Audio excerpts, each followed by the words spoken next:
നമ്മളൊക്കെ കഴിഞ്ഞു വന്ന ചില പ്രൗഢമായ വഴികളുണ്ട്. നമ്മളറിയുമോ നമ്മൾ എങ്ങനെയാ നമ്മളായത് എന്ന് പണ്ട് കവി ചോദിച്ചല്ലോ. അപ്പൊ നമ്മളൊക്കെ നമ്മളായതിന്റെ പിറകിൽ ഒരുപാട് ചാരിതാർത്ഥ്യത്തിന്റെ, കാസർഗോഡിന്റെ, ബേക്കലിന്റെ, പള്ളിക്കരയുടെ, മവ്വലിന്റെ, മാണിക്കോത്തിന്റെ, ചിത്താരിയുടെ, അങ്ങോട്ട് പോകുമ്പോ ആ മനോഹരമായിരിക്കുന്ന നദീ തീരത്തിന്റെ ഒരുപാട് കഥകളിൽ ചരിത്രത്തിന്റെ ഒരു വലിയ പ്രയാണം കിടപ്പുണ്ട്. അതിന്റെ ഫോസിലുകളെ ചികഞ്ഞു കണ്ടെത്തണം. അപ്പോഴാണ് നമ്മൾ എങ്ങനെയാ നമ്മളായത് എന്ന് നമുക്ക് ബോധ്യപ്പെടുക എന്നർത്ഥം. ഇപ്പൊ ഉത്തരേന്ത്യയിലേക്ക് ഒന്ന് യാത്ര നടത്തി കഴിഞ്ഞാൽ നമുക്ക് ബോധിക്കുന്ന ആദ്യത്തെ ബോധ്യം നമ്മൾ എങ്ങനെയാ നമ്മളായത് എന്നാണ്. അള്ളാഹു നമ്മളെ വിദ്യാഭ്യാസപരമായി അപ്ലിഫ്റ്റ് ചെയ്തു, ഹൈജീനിൽ അപ്ലിഫ്റ്റ് ചെയ്തു, വൃത്തിബോധത്തിൽ, സംസ്കാരത്തിൽ അപ്ലിഫ്റ്റ് ചെയ്തു, സാമ്പത്തികത്തിൽ അള്ളാഹു നമ്മളെ അപ്ഗ്രേഡ് ചെയ്തു. ഇവിടെയാണ് അള്ളാഹിന്റെ നിഅമത്ത് നമ്മളെ സ്പർശിക്കാത്ത മണ്ഡലം ഉണ്ടായത്. എല്ലാ സ്ഥലത്തും ഉണ്ടായിട്ടുണ്ട്. അത് എങ്ങനെയെന്ന് ബോധ്യപ്പെടാൻ ഒന്ന് വാളയാർ ചെക്ക് പോസ്റ്റ് കഴിഞ്ഞിട്ടൊന്ന് യാത്ര ചെയ്താൽ മതി, നോർത്തിലേക്ക് ഒന്ന് വണ്ടി കയറിയാൽ മതി. അപ്പൊ ബോധിക്കുന്നത് അവരാരാണ് എന്നല്ല, നമ്മളാരാണ് അങ്ങനെ സ്വന്തത്തിലേക്കുള്ള ഒരു തിരിച്ചു നടത്തം പലപ്പോഴും അനിവാര്യമാണ്. ഒരു 40 അറൗണ്ട് 40 ഒക്കെ എത്തി നിൽക്കുമ്പോഴാണ് ഒരു മനുഷ്യൻ അവന്റെ ജീവിതത്തിൽ ഒന്ന് തിരിഞ്ഞു നോക്കാറുള്ളത്. 20-30 വയസ്സ് എന്നൊക്കെ പറഞ്ഞാൽ മുന്നിലേക്ക് നോക്കി ഓടുന്ന ഒരു സമയമാണ്. ഇംഗ്ലീഷ് ചിന്തകനായ ജോഷ് ബെല്ലിംഗ് അദ്ദേഹം ഒരു മാഗസിനിൽ കൊടുത്ത അദ്ദേഹത്തിന്റെ ഒരു മനോഹരമായ ഒരു ഇന്റർവ്യൂ, അതിനകത്ത് അദ്ദേഹം ആങ്കറോട്, തന്റെ അവതാരകനോട്, ചോദ്യകർത്താവിനോട് പറയുന്നുണ്ട്, ചെറുപ്പക്കാർ വെല്ലുവിളികളിലേക്ക് ഓടിപ്പോകുന്നു, പക്ഷേ വാർദ്ധക്യത്തിൽ അവർ എത്തിച്ചേരുമ്പോ അവര് ചെറുപ്പത്തിൽ ഓടിപ്പോയിരുന്ന വെല്ലുവിളികളൊക്കെ അവര് ക്ഷണിക്കാതെ തന്നെ അവരെ തേടി അവരിലേക്ക് ഓടി വരുന്നു. അത് വല്ലാത്തൊരു വാക്കാണ്.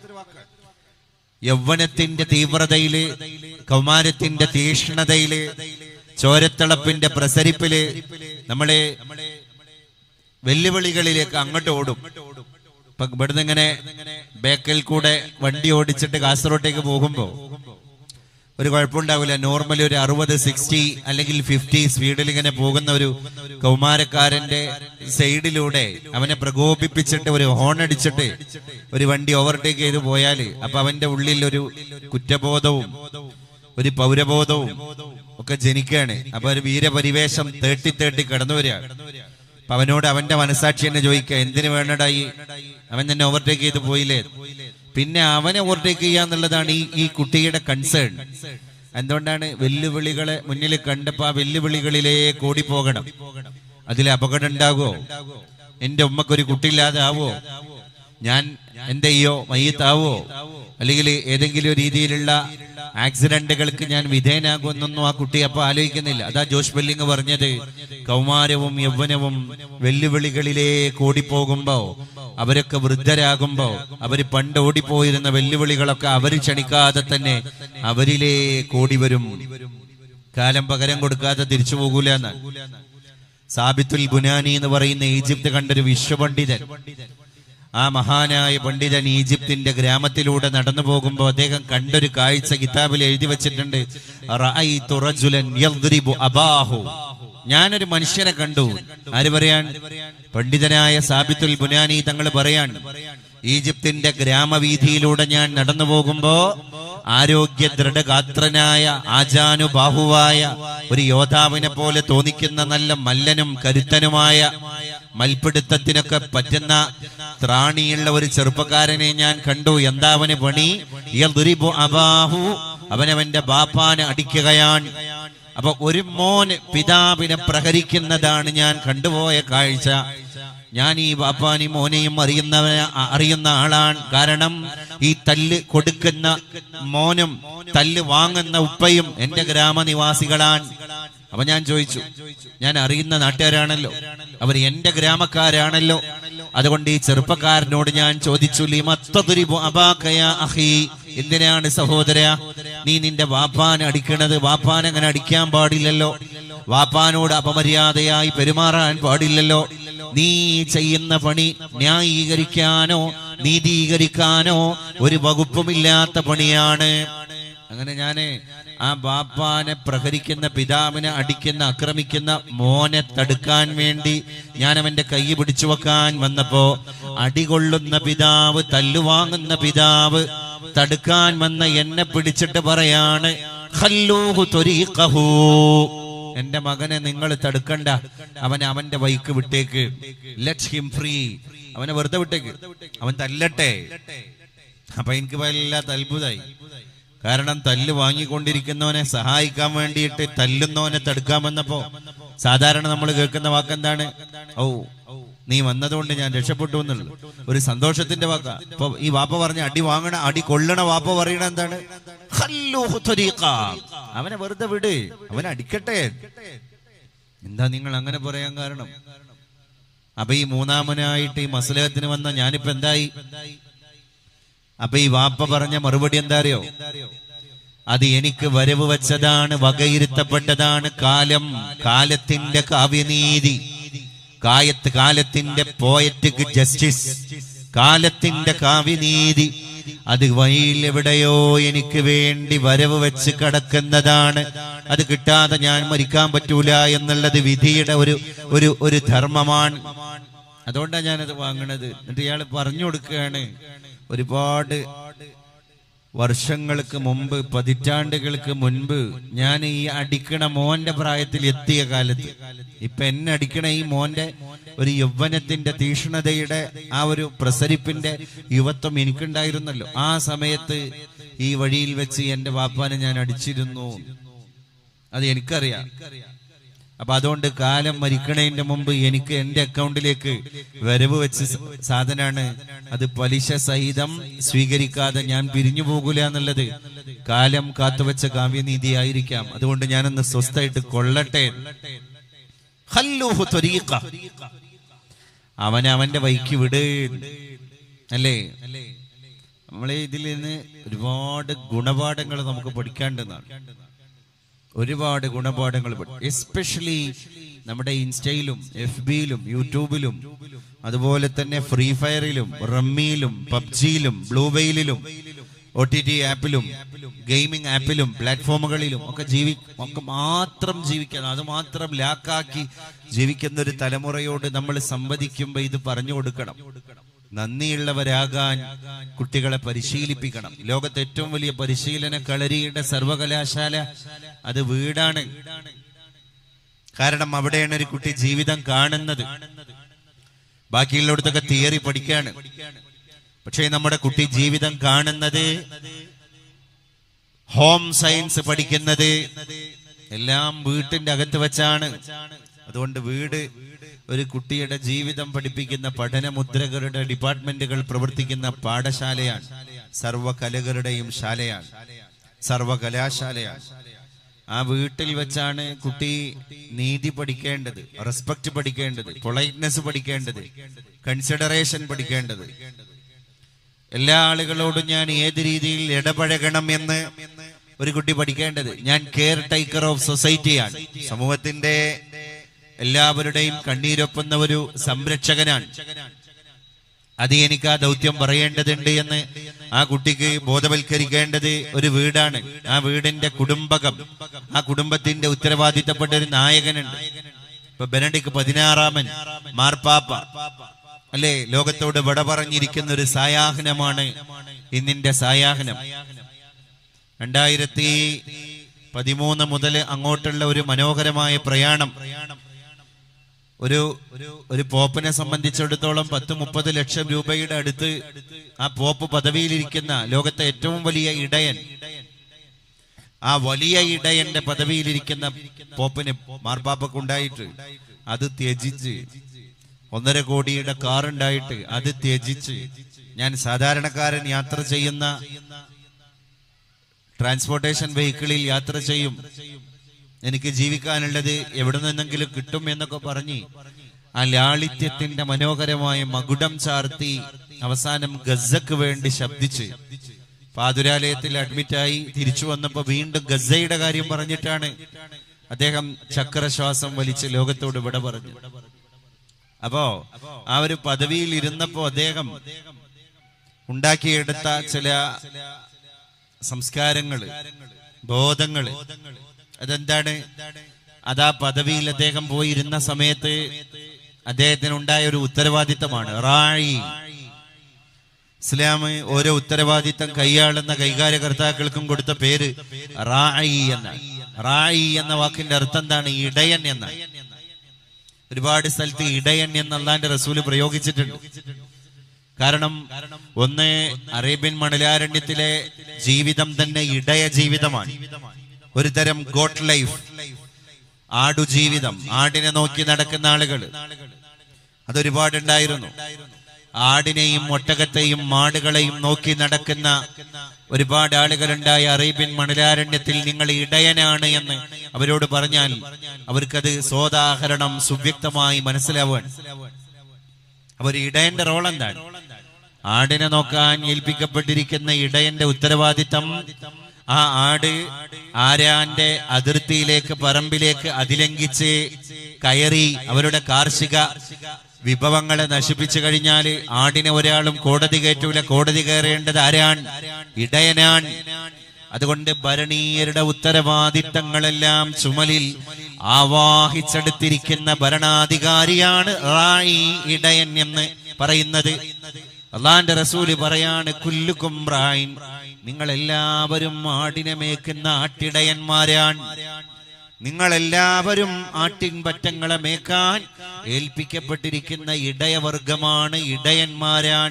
വകുല്ലുക്കും മസ്ഊലുൻ അൻ റഅയ്യതി, നിങ്ങളെ നോക്കാൻ ഏൽപ്പിക്കപ്പെട്ടിരിക്കുന്ന റഅയ്യത്ത്, ആട്ടിൻപറ്റങ്ങൾ ആരാണോ ആ ആട്ടിൻപറ്റങ്ങൾ അതിർത്തി ലംഘിച്ചു കഴിഞ്ഞാൽ ചോദ്യം ചെയ്യപ്പെടുന്നത്, ചാട്ടവാറ് പിടിച്ച് ആട്ടിൻ വർഗത്തെ തേര് തെളിക്കുന്ന നിങ്ങളെയാണ്.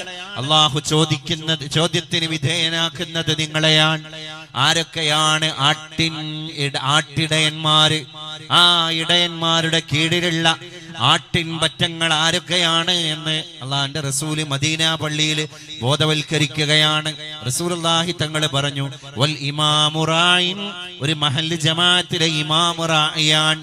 വമസ്ഊലുൻ അൻ റഅയ്യതിഹി, ഒരു മഹല്ല് ജമാഅത്തിന്റെ കീഴിലുള്ള സകലമാന ജനങ്ങളുടെയും ധാർമ്മികമായ കാര്യങ്ങളുടെ മസ്ഊലിയത്തുള്ള ഒരാളാണ്. പിന്നെ നബി തങ്ങൾ ഒരു ജമാഅത്തിന്റെ പദവിയിൽ നിന്ന് ഒരു വീട്ടിലേക്ക് ചേക്കേറുകയാണ്.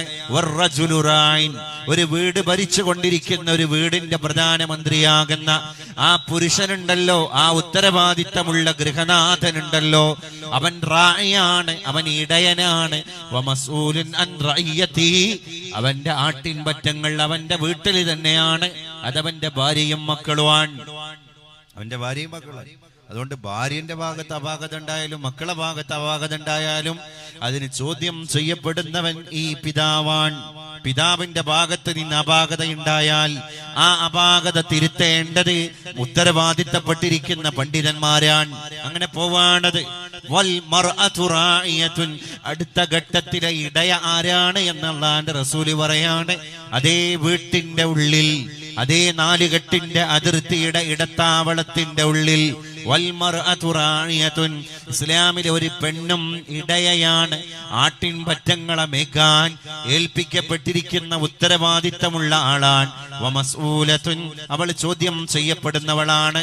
അൻ റഅയ്യതിഹാ, അവൾ നോക്കാൻ ഏൽപ്പിക്കപ്പെട്ടിരിക്കുന്ന ആട്ടിൻപറ്റങ്ങളെ പറ്റി. എന്നിട്ട് അല്ലാഹുവിന്റെ റസൂല് പറയാണ്, ഐ അൻ ഔലാദി സൗജിഹാ, അവളെ ഭർത്താവിലൂടെ അവൾക്ക് പറന്നുപോയ മക്കള്, ആ മക്കളുടെ ഉത്തരവാദിത്തം പെണ്ണ് ചോദ്യം ചെയ്യപ്പെടുന്നവളാണ്. ഉത്തരവാദിത്തത്തിന്റെ കാര്യത്തിൽ അള്ളാന്റെ റസൂൽ അത് വിശദീകരിക്കുകയാണ്. അതാണ് ഈ ഇടയവർഗത്തിന്റെ തന്നെ ഒരു പ്രത്യേകത. അതുകൊണ്ട് ബെനഡിക്ട് 16 മാർപ്പാപ്പക്ക് ക്രൈസ്തവ വിശ്വാസികൾ കൊടുത്തിരിക്കുന്ന പേര് തന്നെ, ആ പദവി അലങ്കരിക്കുന്ന ആരാണ്? വലിയ ഇടയനാണ്. ആ ഇടയന്റെ മുകളിൽ പിന്നെ ഒരു ഇടയനില്ല. വലിയ ഇടയനാണ്. മരിച്ചിരിക്കുന്ന ലോകത്തോട് കാലം ചെയ്തിരിക്കുന്നത് ലോകത്തോട് വിട പറഞ്ഞിരിക്കുന്നത് വലിയ ഇടയൻ. അങ്ങനെ ഇടവകകളൊക്കെ ഉണ്ടല്ലോ. ക്രൈസ്തവ ദേവാലയം നിലകൊള്ളുന്ന ഒരു സ്ഥലത്ത് ഇപ്പൊ നമ്മുടെ മഹല്ല് ജമാഅത്ത് എന്ന് പറയുന്നതിന്റെ സ്ഥാനത്താണ് അവരുടെ ഇടവക, ക്രൈസ്തവ ക്രിസ്ത്യൻ ഇടവക. ആ ഇടവകയിലെ കുഞ്ഞാടുകൾ ആരാണ്? ആ മഹല്ല് ജമാഅത്തിലെ ജനറൽ ബോഡി മെമ്പർമാരാണ്. ആ ഇടവകയിലെ ഇടയൻ ആരാണ്? ആ മഹല്ല് ഖതീബിന്റെ സ്ഥാനത്ത് ആ വിശ്വാസപരമായിട്ട് നിലകൊള്ളുന്ന പുരോഹിതനാണ്, പള്ളിയിലച്ഛനാണ്. അദ്ദേഹം നടത്തുന്ന കുർബാനയാണ് ഇടയലേഖനം, അല്ലെങ്കിൽ അദ്ദേഹം നടത്തുന്ന അനൗൺസ്മെന്റ് ആണ് ഇടയന്റെ ലേഖനമാണ്, ഇടയന്റെ ഉത്തരവാദിത്തങ്ങളാണ്. ആ ഇടയവർഗത്തെ നമ്മൾ വളരെ കൃത്യമായി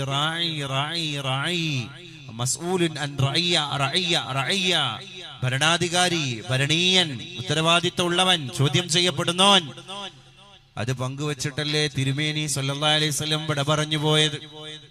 ഓരോരുത്തരുടെയും ഉത്തരവാദിത്തങ്ങൾ പറഞ്ഞിട്ടുണ്ട്, ഓരോരുത്തരുടെയും കർത്തവ്യങ്ങള് വള്ളി പുള്ളി വ്യതിയാനങ്ങൾക്ക് വിധേയമാകാതെ വളരെ ക്രിസ്റ്റൽ ക്ലിയറായി അള്ളാന്റെ റസൂൽ സല്ലല്ലാഹു അലൈഹി വസല്ലം നമുക്ക് പറഞ്ഞു തന്നിട്ടുണ്ട്. അപ്പൊ അത് കുടുംബത്തിന്റെ ഉള്ളിൽ അനവരതം സഞ്ചരിക്കണം. ഏത് ഈ ഒരു മെയിന്റനൻസ് പ്രൊസീജിയർ ഉണ്ടല്ലോ, ഇത് കുടുംബം എന്ന് പറയുന്നത്, ബന്ധങ്ങൾ എന്നൊക്കെ പറയുന്നത് ഒരു ഇരുമ്പ് മെഷീനറിയാണ്, അല്ലെങ്കിൽ ഒരു ഇരുമ്പിന്റെ യന്ത്രമാണ്. ഈ ഇരുമ്പ് കൊണ്ട് നിർമ്മിക്കപ്പെട്ട ലോഹയന്ത്രങ്ങളുടെ, അയൺ മെഷീൻ പ്രൊഡക്റ്റുകളുടെ പ്രത്യേകത എന്താണ്? ഈ ലോഹയന്ത്രങ്ങള് നല്ല പവർഫുള്ളാണ്, പക്ഷേ അതിന് കൃത്യമായ മെയിൻ്റനൻസ് കൊടുക്കണം. അതിൽ ഏറ്റവും സുപ്രധാനം ഓയിൽ, എണ്ണയിടുക എന്നുള്ളതാണ്. അതിൽ നിന്നാണ് മലയാളത്തിൽ അങ്ങനെ ഒരു പ്രയോഗം തന്നെ പിറന്നത്, എണ്ണയിട്ട യന്ത്രം പോലെ. ഇപ്പൊ ഒരു രാഷ്ട്രീയ പാർട്ടി, അല്ലെങ്കിൽ ഒരു മതസംഘടന, അല്ലെങ്കിൽ നാട്ടിലെ ഒരു സാംസ്കാരിക വേദി, അത് കൃത്യവും ഊർജസ്വലവുമായിട്ട് പ്രവർത്തിക്കുകയാണെങ്കിൽ അതിലെ പ്രവർത്തകന്മാരെ പറ്റി ആലങ്കാരികമായിട്ട് നമ്മൾ പറയുന്ന ഒരു വാക്കാണ്, ആ പ്രവർത്തകർ എണ്ണയിട്ട യന്ത്രങ്ങളെ പോലെയാണ്.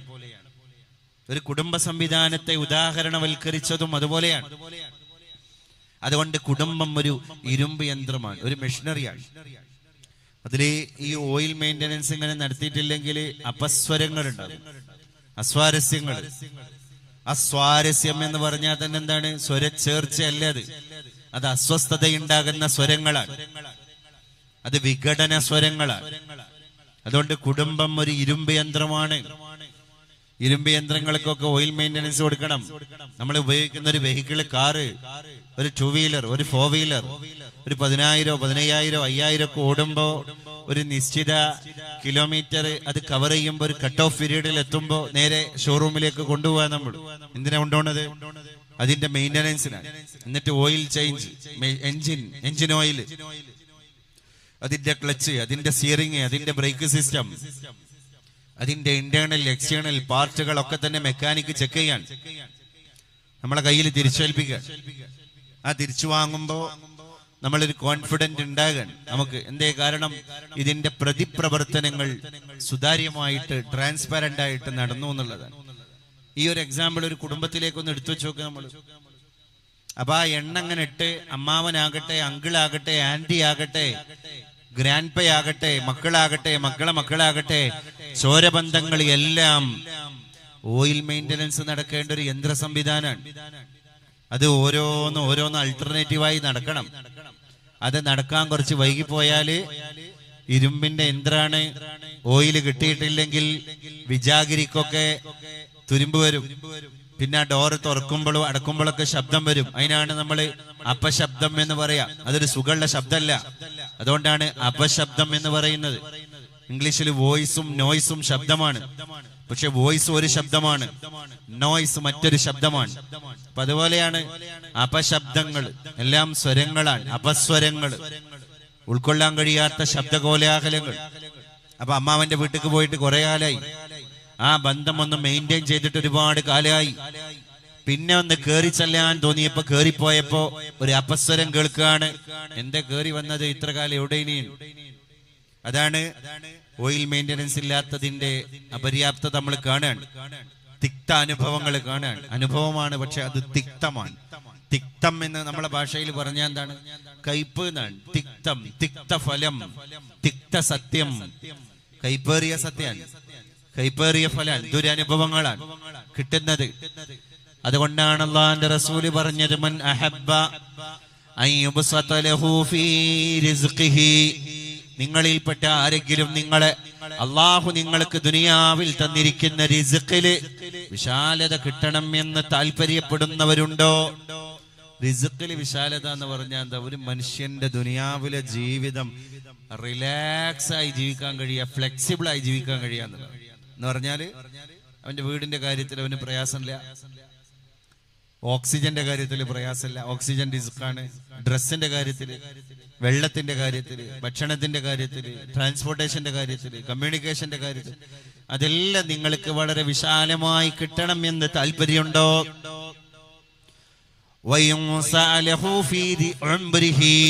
അതോടുകൂടെ തന്നെ നിങ്ങൾക്ക് അള്ളാഹു തന്ന ആയുസ്സിൽ ആരോഗ്യത്തോടുകൂടെ ഹെൽത്തി ആയിട്ട് ആയുർദൈർഘ്യം കിട്ടണം എന്ന് താല്പര്യമുണ്ട്. ഹെൽത്തി അല്ലാതെ ആയുസ് കിട്ടുന്നതും ഹെൽത്തിയായി ആയുസ് കിട്ടുന്നതും തമ്മിൽ അജഗജ അന്തരമുണ്ട്, വലിയ വ്യത്യാസം. അതുകൊണ്ട് ഹെൽത്തിയായ മുഅ്മിനിനെയാണ് അള്ളാഹുവിന് ഇഷ്ടം. നിങ്ങൾക്ക് ഹെൽത്തിയായ മുഅ്മിനാകണോ? ആയുർദൈർഘ്യം മാത്രമല്ല, ആയുരാരോഗ്യം കിട്ടണോ? ആയുസ്സോട് കൂടെയുള്ള ആരോഗ്യം, അതാണ് ആയുരാരോഗ്യം. ആ ആയുസ്സും ആരോഗ്യവും നിങ്ങളിൽ സമ്മേളിക്കണമോ? തങ്ങൾ പറഞ്ഞ എന്താണ്? സിലത്തുർ റഹ്മ നടത്തട്ടെ. അപ്പൊ ഈ സിലത്തുർ റഹ്മ നടത്തുമ്പോ ബന്ധങ്ങളൊക്കെ മെയിൻറ്റെയിൻ ചെയ്തപ്പോ അവന്റെ ഉള്ളിലേക്ക് ഒരുപാട് നല്ല ഹോർമോണുകൾ കയറി, ബാഡ് ഹോർമോണുകളൊക്കെ ഇറങ്ങിപ്പോയി. അപ്പൊ അവന് ആദ്യം തന്നെ ഹോർമോൺ ഇൻബാലൻസിങ് എന്ന പ്രശ്നം വരൂല എന്ന്. നമ്മളെ ലൈഫ് സ്റ്റൈല് മൊത്തം മാറിക്കൊണ്ടിരിക്കുന്ന ഒരു കാലമാണല്ലോ. ഞാൻ ഇന്നലെ മലപ്പുറം ജില്ലയിലെ കരുവാരക്കുണ്ടിന്റെ അടുത്തായിരുന്നു. അപ്പൊ അവിടെ ഞാൻ ഇന്നലെ പ്രഭാഷണം നടത്തുന്ന അതേ വേദിയിൽ ഇന്നലെ പ്രഭാത നേരത്ത് കൊണ്ടോട്ടി ഡയാലിസിസ് ശാബ്ദങ്ങൾ ഡയാലിസിസ് സെന്ററിന്റെ കീഴിൽ പ്രവർത്തിച്ചുകൊണ്ടിരിക്കുന്ന ഒരു 30-35 ലക്ഷം റുപ്യക്ക് വലിയ ഒരു വാഹനം മേടിച്ചിട്ട് ഒരു ഡയാലിസിസ് യൂണിറ്റ്. എന്തിനാണ് ആ വാഹനത്തിന്റെ പ്രത്യേകത എന്താണ്? അത് കിഡ്നി ഫങ്ഷൻ ഡിസോർഡർ ആയിട്ടുണ്ടോ എന്ന് മനുഷ്യന്റെ യൂറിനിലൂടെ ബ്ലഡിലൂടെ ഡയഗ്നോസ് ചെയ്ത് അതിന്റെ ബോർഡറിൽ വന്ന് നിൽക്കുന്ന ആൾക്കാരോടൊക്കെ ആ അവയർനെസ് കൊടുക്കാൻ വേണ്ടിയിട്ടുള്ള ഒരു മൊബൈൽ ക്ലിനിക്കാണ്, അഥവാ സഞ്ചരിച്ചു കൊണ്ടിരിക്കുന്ന ഒരു ഹോസ്പിറ്റലാണ്, അല്ലെങ്കിൽ ഒരു ലബോറട്ടറിയാണ്. വലിയ എമൗണ്ട് ഉണ്ട്. ഞാൻ മനസ്സിലാക്കുന്നിടത്തോളം ഒരു ഡയാലിസിസ് മെഷീൻ വാങ്ങിയതിനേക്കാൾ വലിയ ദൗത്യമാണ് ഇപ്പൊ നിർവഹിക്കപ്പെട്ടിരിക്കുന്നത്. കാരണം എന്താണ്? കിഡ്നി രോഗികളെ എണ്ണം കൂട്ടുന്നതിനനുസരിച്ച് ഇവിടെ കിഡ്നി രോഗികൾക്ക് ഡയാലിസിസ് ഫംഗ്ഷൻ നടത്താനുള്ള യൂണിറ്റുകളുടെ എണ്ണം കൂട്ടാനാണ് നമ്മൾ പലപ്പോഴും ശ്രമിക്കുന്നത്. അത് വേണ്ടത്. പക്ഷേ അതിലും വലിയൊരു ശ്രമം ഇപ്പുറത്ത് നടക്കേണ്ടതാണ്. ഓരോ മഹല്ലില്, ഓരോ പഞ്ചായത്തില്, ഓരോ വാർഡില് ഈ മൊബൈൽ ക്ലിനിക്ക്, ഈ ലബോറട്ടറി സഞ്ചരിക്കാൻ 10-30-35 ലക്ഷം രൂപയുടെ വലിയ ശാസ്ത്രീയമായ ടെക്നോളജിയോടുകൂടെ തന്നെ സംവിധാനം ചെയ്യപ്പെട്ടിരിക്കുന്ന ആ ഒരു ക്ലിനിക്ക്. അതിൽ ഡോക്ടേഴ്സ് ഉണ്ട്, അതിൽ നൈഫ്രോളജി വിദഗ്ധരുണ്ട്, അതിൽ നഴ്സുമാരുണ്ട്. അവര് ഒരു മഹല്ലിലെ ജനങ്ങളെ മുഴുവൻ ഒരുമിച്ച് കൂട്ടിയിട്ട് കൃത്യമായ അവയർനെസ് കൊടുക്കാൻ, ആണുങ്ങളെയും പെണ്ണുങ്ങളെയും യുവാക്കളെയും യുവതികളെയും എല്ലാവരെയും ബ്ലഡ് ടെസ്റ്റ് ചെയ്യാൻ. അതൊരു ദീർഘമായ പരിശോധനയാണ്. പരിശോധനയുടെ ഫലം പുറത്തുവിടാൻ. അപ്പൊ കിഡ്നി ഫെയിലിയർ ആകാൻ ഇങ്ങനെ നിൽക്കുന്നിടത്ത് നൈഫ്രോളജി വിദഗ്ധരായിരിക്കുന്ന ആളുകൾ നമ്മുടെ കിഡ്നിയുടെ ഉള്ളിലുള്ള ലക്ഷക്കണക്കിന് നൈഫ്രോണുകൾ, അരിപ്പകൾ അത് ബ്ലോക്കായി തുടങ്ങിയിട്ടുണ്ട്.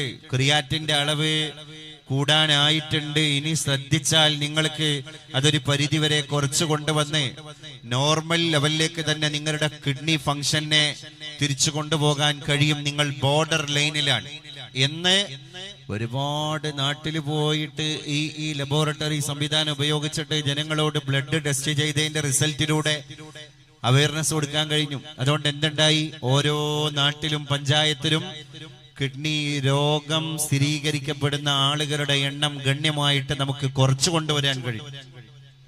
അപ്പൊ അത് ഇന്നലെ ആ സദസ്സിൽ നടന്നുകൊടുത്താണ് ഇന്നലെ ഞാൻ പ്രസംഗിക്കുന്നത്.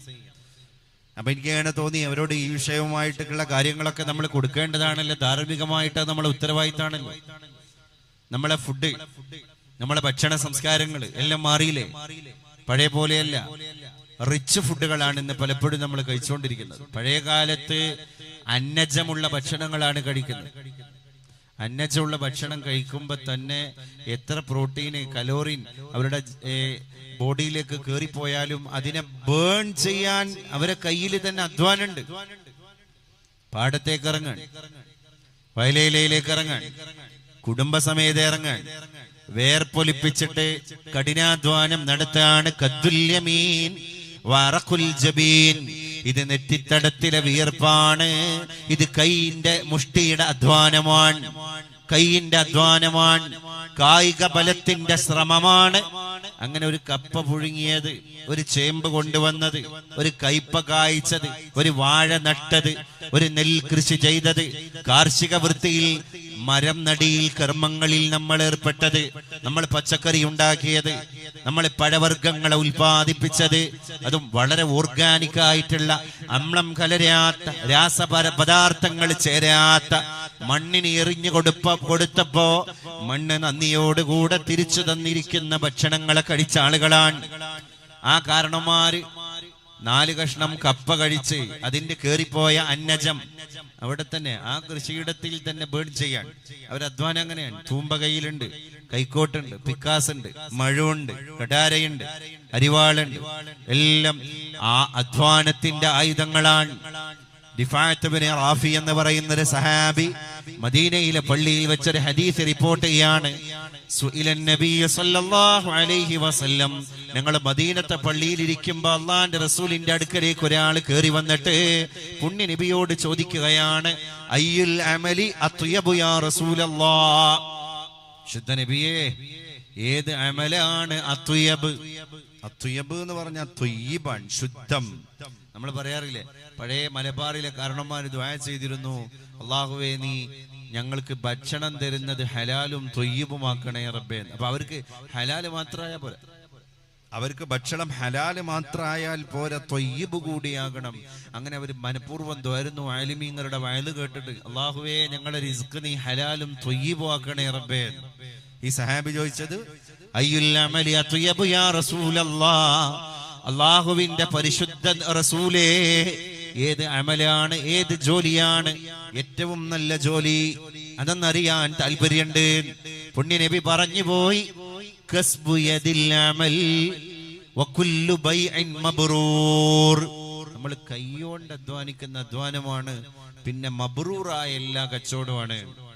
എന്നാ ഗുണമുള്ള എല്ലാ ബിസിനസ്സും ആളുകൾക്ക് മോട്ടീവാണ്, ജനങ്ങൾക്ക് ഒരുപാട് പ്രചോദനം അത് കൊടുക്കുന്നുണ്ട്, ആൾക്ക് ഇരുത്തം വരുന്നുണ്ട്, നമുക്ക് ഫൈനാൻഷ്യലി ഒരുപാട് പ്രയോജനങ്ങൾ കിട്ടുന്നുണ്ട്. അത് ഹലാലായ ഒരു ബൈ ആണ്. അങ്ങനെ ഗുണം നൽകുന്ന കച്ചവടങ്ങൾ, വ്യാപാരങ്ങൾ, ബിസിനസ് ശൃംഖലകൾ, അത് എന്താണ്? അത്വയ്യബാൻ, നല്ല കച്ചവടം, കൃത്യതയുള്ള കച്ചവടം, അത് അത്വയ്യബാണ്, ത്വയ്യിബാണ്. ഹലാല് മാത്രമല്ല, അത് ത്വയ്യിബാൻ. അവൻ വിധങ്ങള് അധ്വാനിക്കാനുള്ള പ്രൊമോഷൻ കൊടുക്കുകയാണ് ചെയ്തത്. കഷ്ടപ്പെടണം, അധ്വാനിക്കണം. അധ്വാനത്തിൽ ഒരുപാട് കാര്യങ്ങൾ കിടക്കുന്നുണ്ടല്ലോ. ഒരു കുടുംബത്തിന്റെ വ്യവസ്ഥിതി, ഒരു യുവാവ് ഒരു കുടുംബത്തെ ലാക്കാക്കിയിട്ട് ജോലിക്ക് പോകുന്നിടത്ത് രാവിലെ തന്നെ ഒരു നിയ്യത്ത് വെക്കാൻ. മീസാൻ എന്ന തുലാസിൽ അതിന്റെ നന്മ എത്രയാണ്. അവന് ഇബാദത്ത് ചെയ്യുന്നവനാണ്. വെറുതെ ഇരിക്കുന്നവരെ അല്ലാഹുക്ക് ഇഷ്ടമല്ല. കൈ നനയാതെ മീൻ പിടിക്കുക എന്ന് പറയില്ല നമ്മളെ മലയാള ഭാഷയിൽ അങ്ങനെ ഒരു പ്രയോഗം തന്നെയുണ്ട്. വെറുതെ ഇരിക്കുക, വെറുതെ ഇരുന്ന് ഏൺ ചെയ്യാന്ന് പറഞ്ഞാല് അതൊരു തരത്തില് എന്താ പറയാ, അതൊരു വ്യാജ രീതിയാണ്.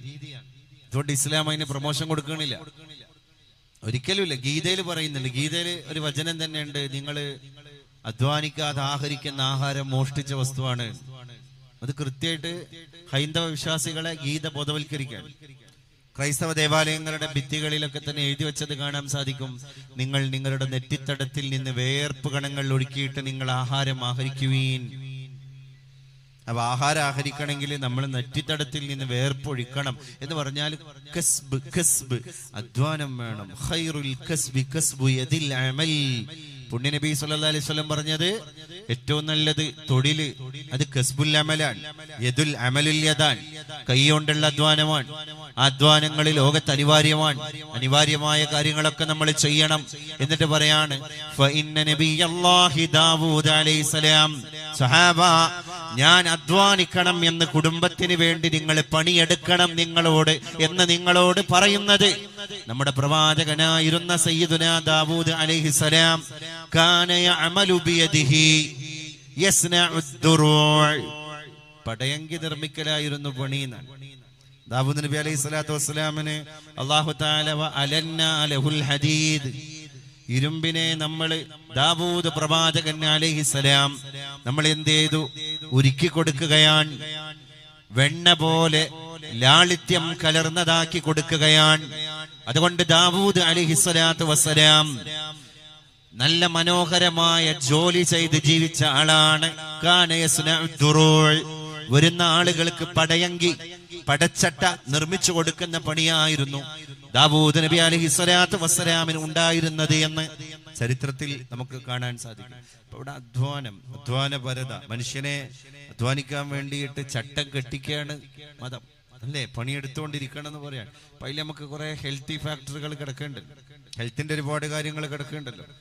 ഭക്ഷണ രീതിയാകട്ടെ, നമ്മളെ മെറ്റബോളിസം കൃത്യമായിട്ട് വർക്ക് ചെയ്യണമെങ്കിൽ എക്സസൈസോ വ്യായാമ മുറകളോ പരിശീലനങ്ങളോ ഒക്കെ നടക്കണമല്ലോ.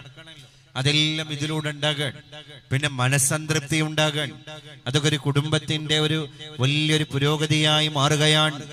അതാണ് അല്ലാഹുവിന്റെ റസൂൽ പറഞ്ഞത്, മൻ അഹബ്ബ, ആർക്കാണ് ഇഷ്ടമുള്ളത്, അയ്യുബ്സത ലഹു ഫീ റിസ്ഖിഹി, റിസ്ക് വിശാലമാകണോ, ആയുസ്സിന് ആരോഗ്യത്തോടു കൂടെ ദൈർഘ്യം കിട്ടണോ, ഫൽയസിൽ റഹിമഹു, ബന്ധങ്ങളെ ശ്രദ്ധിക്കട്ടെ. അപ്പൊ ഈ ബന്ധങ്ങൾ മെയിൻറ്റെയിൻ ചെയ്യാൻ ഇസ്ലാം എത്ര വലിയ പ്രാധാന്യം. ഇപ്പൊ ഈ കഴിഞ്ഞ നവംബർ മാസം world hello day, November 22 world hello day. UNO പുതിയൊരു ദിവസം കണ്ടെത്തിയിരിക്കുകയാണ്. എന്താണ് ആ ദിവസത്തിന്റെ പേര്? വുമൻസ് ഡേ ഉണ്ട്, മദേഴ്സ് ഡേ ഉണ്ട്, ഫാദേഴ്സ് ഡേ ഉണ്ട്, ഫാമേഴ്സ് ഡേ ഉണ്ട്. അങ്ങനെ ഒരുപാട് ദിവസങ്ങളുണ്ട്. മനുഷ്യാവകാശ ദിവസമുണ്ട്, ലോക വനിതാ ദിനുണ്ട്, മാതൃദിനുണ്ട്, പിതൃദിനുണ്ട്, ശിശുദിനുണ്ട്, പരിസ്ഥിതി ദിനുണ്ട്, വനദിനമുണ്ട്, ഭൗമദിനമുണ്ട്, എല്ലാം ഉണ്ട്. അതിന്റെ കൂട്ടത്തിലേക്ക് മറ്റൊരു ദിനം, ആ ദിനത്തിന്റെ പ്രത്യേകത എന്താണ്? World hello day. ഹലോ എന്ന് പറയാൻ ഒരു ദിവസം. എന്തായാലും ആ ദിവസം പുതിയതായിട്ട് UNO കണ്ടെത്താനും അതിന് പ്രൊമോഷൻ കൊടുക്കാനുള്ള കാരണം എന്താണ്? ജനങ്ങള് ഹലോ പറയൽ കുറഞ്ഞു എന്നല്ല, പിന്നെ മുഖത്തോട് മുഖം സംസാരിക്കുന്ന ആ ഒരു പരിസ്ഥിതി അന്യം നിന്ന് പോവുകയാണ്. എല്ലാരും തലയും താഴ്ത്തിയിരിക്കുന്ന ഒരു കാലാണ്. വാട്സപ്പ് ആവാം, ഫേസ്ബുക്ക് ആവാം, അല്ലെങ്കിൽ സോഷ്യൽ മീഡിയയിൽ മറ്റെന്തെങ്കിലും ആവാം. അങ്ങനെ മിന്നി മറിഞ്ഞുകൊണ്ടിരിക്കുന്ന മൊബൈൽ സ്ക്രീനിലേക്ക് മാത്രം കണ്ണ് നട്ട ഒരു ജീവിതം. അതുകൊണ്ട് പുതിയ ആണിന്റെ പെണ്ണിന്റെ ജീവിതത്തെ പറ്റി ഡോക്ടേഴ്സ് തന്നെ പറഞ്ഞത് സ്ക്രീൻ ലൈഫ് എന്നാണ്. നമ്മൾക്ക് വർദ്ധിച്ചുകൊണ്ടിരിക്കുന്ന ഒരു ലൈഫാണ് സ്ക്രീൻ ലൈഫ്. നമ്മളെ ജീവിതത്തിൽ മാക്സിമം നമ്മൾ ഉപയോഗിക്കുന്നത് ആ രീതിയാണ്, ജീവിതശൈലി സ്ക്രീൻ ലൈഫാണ്. അപ്പൊ അതിൽ ഒരു മെയിൻ്റനൻസും നടക്കൂല. ഈ ഓയിൽ മെയിൻ്റനൻസ് ഉണ്ടല്ലോ, അത് സ്ക്രീൻ ലൈഫിൽ ഉണ്ടാവുകയില്ല. കാരണം വർത്താനമല്ലല്ലോ. വർത്തമാനം പറയല് ഭയങ്കരം അമർഷം ഉണ്ടാക്കുന്ന കാര്യമാണ്. വളർന്നു വരുന്ന ചില തലമുറകൾക്ക് വർത്തമാനം പറയാൻ ഇഷ്ടമല്ല. ഒരു സ്ഥലത്ത് പോയിട്ട് ഫോണും ഇതൊക്കെ ഒന്ന് മാറ്റി വെച്ചിട്ട് മുഖത്തോട് മുഖം നോക്കിയിട്ട് കമ്മ്യൂണിക്കേറ്റ് ചെയ്യാന്ന് പറഞ്ഞാല് എന്തോ ഒരു ആയാസം, ഒരു പ്രയാസം, ഒരു അസ്വസ്ഥത, ഒരു പരീക്ഷണം, ആരോ എന്തോ ഒരു പണിഷ്മെന്റ് കൊടുത്ത പോലെയാണ്. പണ്ടങ്ങനെയല്ലല്ലോ. മുഖത്തോട് മുഖം നോക്കി വർത്താനം പറയാന്ന് പറഞ്ഞാല് അതിന്റെ ഒരു സൗന്ദര്യം, അതിന്റെ ഒരു സൗരഭ്യം, അല്ലേ? അതിന്റെ ഒരു ഊഷ്മളത, അത് എത്രയായിരുന്നു. ഇപ്പൊ വേനൽക്കാലമാണ്, നല്ല മാമ്പഴക്കാലമാണ്. ഞങ്ങളെ മലപ്പുറത്തൊക്കെ വേനൽ അവധിയുമാണ്, കുട്ടികളൊക്കെ സ്കൂൾ അടച്ച് ഇരിക്കാൻ. പക്ഷേ മാമ്പഴക്കാലത്ത് പഴുത്ത് പാകമായ മരച്ചില്ലകൾ ഇങ്ങനെ, മാവിന്റെ ശിഖിരങ്ങൾ ഇങ്ങനെ മാമ്പഴത്തിന്റെ നിർഭരത കൊണ്ട് താഴേക്ക് തട്ടി നിൽക്കാൻ. ഓരോ കാറ്റിലും മാമ്പഴം മുതിർന്നു വീഴാൻ. മക്കൾക്ക് പൊറുക്കാനുള്ള ബോധം പോലുമില്ല. പണ്ടങ്ങനെയാണോ? ഈ സദസ്സിലൊക്കെ പോയി 80 കിഡുകൾ ഇരിക്കണില്ല ഒരുപാട്. 1980 കാലഘട്ടത്തിലെ കിഡുമാര് ഇപ്പൊ നമ്മൾ അറൗണ്ട് 40-ലാണ്. ഈ 80 കിഡുകളൊക്കെ ഇങ്ങനെ ആലോചിച്ച് നോക്കി, അവരുടെ ഒരു ബാല്യകാലം വല്ലാതൊന്നും ആയിട്ടില്ലല്ലോ. 1980-90 ഇടയിലൊക്കെ ജനിച്ച ആളുകള് അവരൊരു ബാല്യകാലത്ത് റീകോൾ ചെയ്യാൻ വലിയ പണിയൊന്നും ഉണ്ടാവില്ല. അവർക്ക് അൽഷിമേഴ്സ് ഒന്നും വന്നിട്ടുണ്ടാവില്ലല്ലോ. എത്ര മനോഹരമായിരുന്നു അത്. വല്ലാത്ത കാലൊന്നും കഴിഞ്ഞിട്ടില്ല, പക്ഷെ എത്ര മനോഹരമായിരുന്നു ആ യുഗം. മോണിറ്റർ ഒന്നുകൂടി തുറക്കാൻ പറ്റും. എത്ര മനോഹരമായിരുന്നു ആ യുഗത്തെ പറ്റി ഒന്ന് ആലോചിച്ച് നോക്കി നമ്മൾ, അല്ലേ? അനഗമാമനുഭൂതി പകരുമാ ശൈശവ, സുഗതകാലം നാം മറക്കുവതെങ്ങിനെ. അനഘമാമനുഭൂതി പകരുമാ ശൈശവ, സുഗതകാലം, ആ ഒരു ബാല്യകാലം, ആ ശൈശവത്തിന്റെ കാലം നമ്മൾ എങ്ങനെയാ മറക്കുക? അരുണനുദിക്കുന്ന മുൻപേ തൊടികളിൽ അലയുന്ന കാലം മറക്കുവതെങ്ങിനെ. സൂര്യൻ ഉദിക്കുന്നതിൻ്റെ മുമ്പ് തന്നെ തൊടികളിലേക്ക് അലഞ്ഞു തിരിയുന്ന ഒരു കാലം നമ്മൾ എങ്ങനെ മറക്കും? വാട്സ് വളരെ കുറവാ തോന്നുന്നത്. മോണിറ്ററൊക്കെ ഓക്കെയാണ്, പക്ഷെ നിങ്ങൾക്ക് തുറക്കുമ്പോഴത്തേന് വിസിലടിക്കുകയാണ്. ഈ സ്ഥലത്തേക്ക് ഈ വാട്സ് പോരാ, ഒഴിഞ്ഞു കിടക്കുന്ന സ്ഥലമല്ലേ. അപ്പം ഈ പറയുന്ന ആൾക്കാർക്ക് അത്രയും സ്ട്രെയിൻ ചെയ്ത് പറയേണ്ടി വരും. ഭയങ്കര ബുദ്ധിമുട്ടാണ്, പറയുന്ന ആൾക്കാർക്ക് അത്രയും ബുദ്ധിമുട്ടാണത്. സൂര്യോദയത്തിന്റെ മുമ്പ് തന്നെ തൊടികളിലേക്ക് പോയൊരു ബാല്യകാലം അതൊന്നുമില്ല. ഇന്ന് സ്ക്രീൻ ലൈഫാണ്, സ്ക്രീനിലെ ജീവിതം. അപ്പൊ സ്ക്രീനിലെ ജീവിതം സ്ക്രീൻ ലൈഫ് ആകുമ്പോൾ സ്വാഭാവികമായിട്ടും അതിൻ്റെതായ പ്രത്യാഘാതങ്ങൾ ഫാമിലിയിൽ വരും.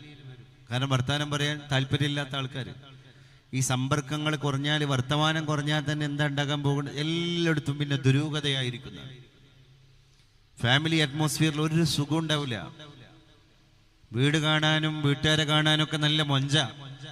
പുറത്തു കൂടെ പോണ ആൾക്കാരിങ്ങനെ പറയും അല്ലേ, പണ്ട് യേശുദാസ് പാടിയില്ലേ മലയാളിയോട്, അകലെ കാണുമ്പോൾ സുന്ദരമാ മന്ദിരം, അകപ്പെട്ട ഹൃദയങ്ങൾക്ക് അത് താൻ കാരാഗ്രഹം. ഓരോ മലയാളിയുടെ വീടും അതാവുകയാണ്. അകലെ നിന്ന് റോട്ടിലൂടെ, നാട്ടിലൂടെ, വഴിയിലൂടെ, ഇടവഴിയിലൂടെ നടന്നു പോകുന്ന ആള് നമ്മളെ വീട് കാണുമ്പോ പറയാണ്, എന്തൊരു മൊഞ്ചുള്ള വീട്, എത്ര മനോഹരം, എത്ര വിശാലം, എത്ര ശാസ്ത്രീയം. പക്ഷേ അത് എത്ര മൊഞ്ച് എന്നറിയണമെങ്കിൽ അകപ്പെട്ട ഹൃദയങ്ങളോട് ചോദിക്കണം. അകപ്പെട്ട ഹൃദയങ്ങൾക്ക് അത് താൻ കാരാഗ്രഹമാണ്, ജയിലറയാണ്. എന്താ ഈ ജയിലറ എന്ന് പറയാൻ കാരണം, കാരാഗ്രഹം എന്ന് പറയാൻ കാരണം, അവിടെ സ്വാതന്ത്ര്യം ഇല്ലല്ലോ, അവിടെ പാരതന്ത്ര്യല്ലേ, അവിടെ ബന്ധനസ്ഥനല്ലേ മനുഷ്യൻ. ബന്ധിക്കപ്പെടുക എന്താ, ഒരാളെ ഫിസിക്കലി ചെങ്ങലക്കിടുക എന്നല്ലല്ലോ എൻ്റെ അർത്ഥം. നമ്മളൊക്കെ ഒരു അർത്ഥത്തിൽ കെട്ടിയിടപ്പെട്ടവരാണ്, നമ്മളൊക്കെ ഒരു അർത്ഥത്തിൽ ബന്ധനസ്ഥരാണ്. എങ്ങനെയാ നമ്മൾ ബന്ധനസ്ഥരായത്? ഈ സ്ക്രീൻ ലൈഫിൽ കെട്ടിയിടപ്പെട്ടതുകൊണ്ട് നമ്മളെ ആ കയറ് അയച്ചിട്ട് ബന്ധുവിന്റെ വീട്ടിക്ക് വിധി പറഞ്ഞേക്കണില്ലല്ലോ. പിശാചിനെ നമ്മളെ ഒരു ഒറ്റ താവളത്തിൽ തന്നെ ഇരുത്തിയിട്ട് പേഴ്പ്പിക്കാൻ നല്ല സുഖമുണ്ട്. പണ്ട് പിശാചിനെ നമ്മളെ മോട്ടിവേറ്റ് ചെയ്ത് അങ്ങോട്ട് കൊണ്ടുപോകണമായിരുന്നു, ഇങ്ങോട്ട് കൊണ്ടുപോകണമായിരുന്നു. ഇപ്പം ഇതിന്റെ ആവശ്യമില്ല, എല്ലാം നമ്മളെ വിരൽ തുമ്പിലേക്ക് പിശാചിനെ കൊണ്ടുവരാൻ കഴിയാണ്. AI സാങ്കേതിക വിദ്യകള്, അലക്സ, സിരി, സ്പെക്ട്ര, ഗൂഗിൾ, ഇതൊക്കെ വിരുന്നു വന്നു ഓരോ വീട്ടിലേക്കും. അപ്പൊ എന്താ ഉണ്ടായത്? പണിയൊക്കെ കുറഞ്ഞു. നമുക്ക് എല്ലാം ഓട്ടോമേഷനാണ്. ഓട്ടോമാറ്റിക് വാഷിംഗ് മെഷീൻ, അത് ഫ്രണ്ട് ലോഡ് ടോപ്പ് ലോഡ്, ഡ്രസ്സാണ്ട് ഇട്ട് കൊടുക്കുക, പിന്നെ ഉണക്കി തരിക. ഡ്രൈ ആയ സാധനം കായാനിട്ടാൽ മതി. എത്ര പണി കുറഞ്ഞു. ഒരു ബട്ടണാണ്ട് അമർത്തി കഴിഞ്ഞാൽ കുടിക്കാനുള്ള വെള്ളം, അടുത്ത വാൾവ് കൂടെ ടാങ്കിയിലേക്കുള്ള വെള്ളം.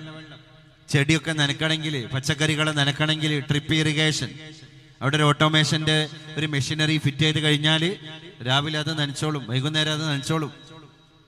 അലക്സ ഭരിക്കുന്ന വീട്, സ്പെക്ട്ര ഭരിക്കുന്ന വീട്. ഗേറ്റ് തുറന്നു കൊടുക്കണത് സിരിയാണ്, അലക്സയാണ്. ഫാൻ ഇടണത് സിരിയാണ്.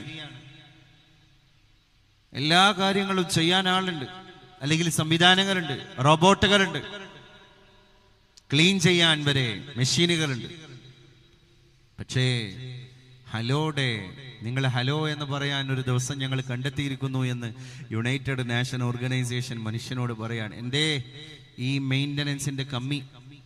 അപ്പൊ അള്ളാഹുവിന്റെ ഹബീബെ സ്വദഖ്തയാ റസൂലല്ലാഹ്, വാട്സപ്പിന്റെ ഫേസ്ബുക്കിന്റെ കണ്ടെത്തലിന്റെ 1400 സംവത്സരങ്ങൾക്ക് മുമ്പ് ശൂന്യമായൊരു മരുഭൂമിയിൽ അങ്ങ് ഞങ്ങളോട് പറഞ്ഞു തരാൻ, ഫല്യസിൽ റഹിമഹു, സമാധാനം വേണോ, ആരോഗ്യം വേണോ, മെറ്റബോളിസം വർദ്ധിക്കണോ, സ്വസ്ഥത കിട്ടണോ, ആയുസ് വർദ്ധിക്കണോ, ഹാപ്പിനെസ് വേണോ, നിങ്ങൾ കുടുംബ ബന്ധം ഒന്ന് മാന്യമായി ചേർത്തിയാൽ മാത്രം മതി.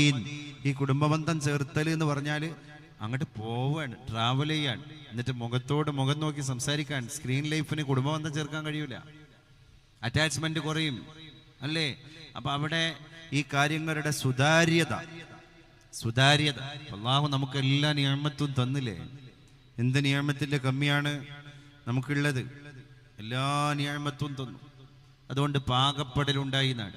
അതുകൊണ്ടാണ് ഈ പഴയ കാലത്തെ കുട്ടികൾ ആ കളിച്ച് തൊടിയിലൂടെയും വേനൽ കണ്ട്, വേനൽ കണ്ട്, മാമ്പഴക്കാലം കണ്ട്, കാട്ടാറ് കണ്ട്, പൂത്തുമ്പിയെ കണ്ട്, ചിത്രശലഭത്തെ കണ്ട്, അങ്ങനെയൊക്കെ ഉണ്ടായ ആ ഒരു ബാല്യകാലത്തിൽ കുറച്ച് വീരപരിവേഷങ്ങളും അതുപോലെ തന്നെ മനസ്സിന് ഒരു പൊരുത്തമൊക്കെ ഉണ്ടായിരുന്നു, നല്ല മനോവീര്യം ഉണ്ടായിരുന്നു.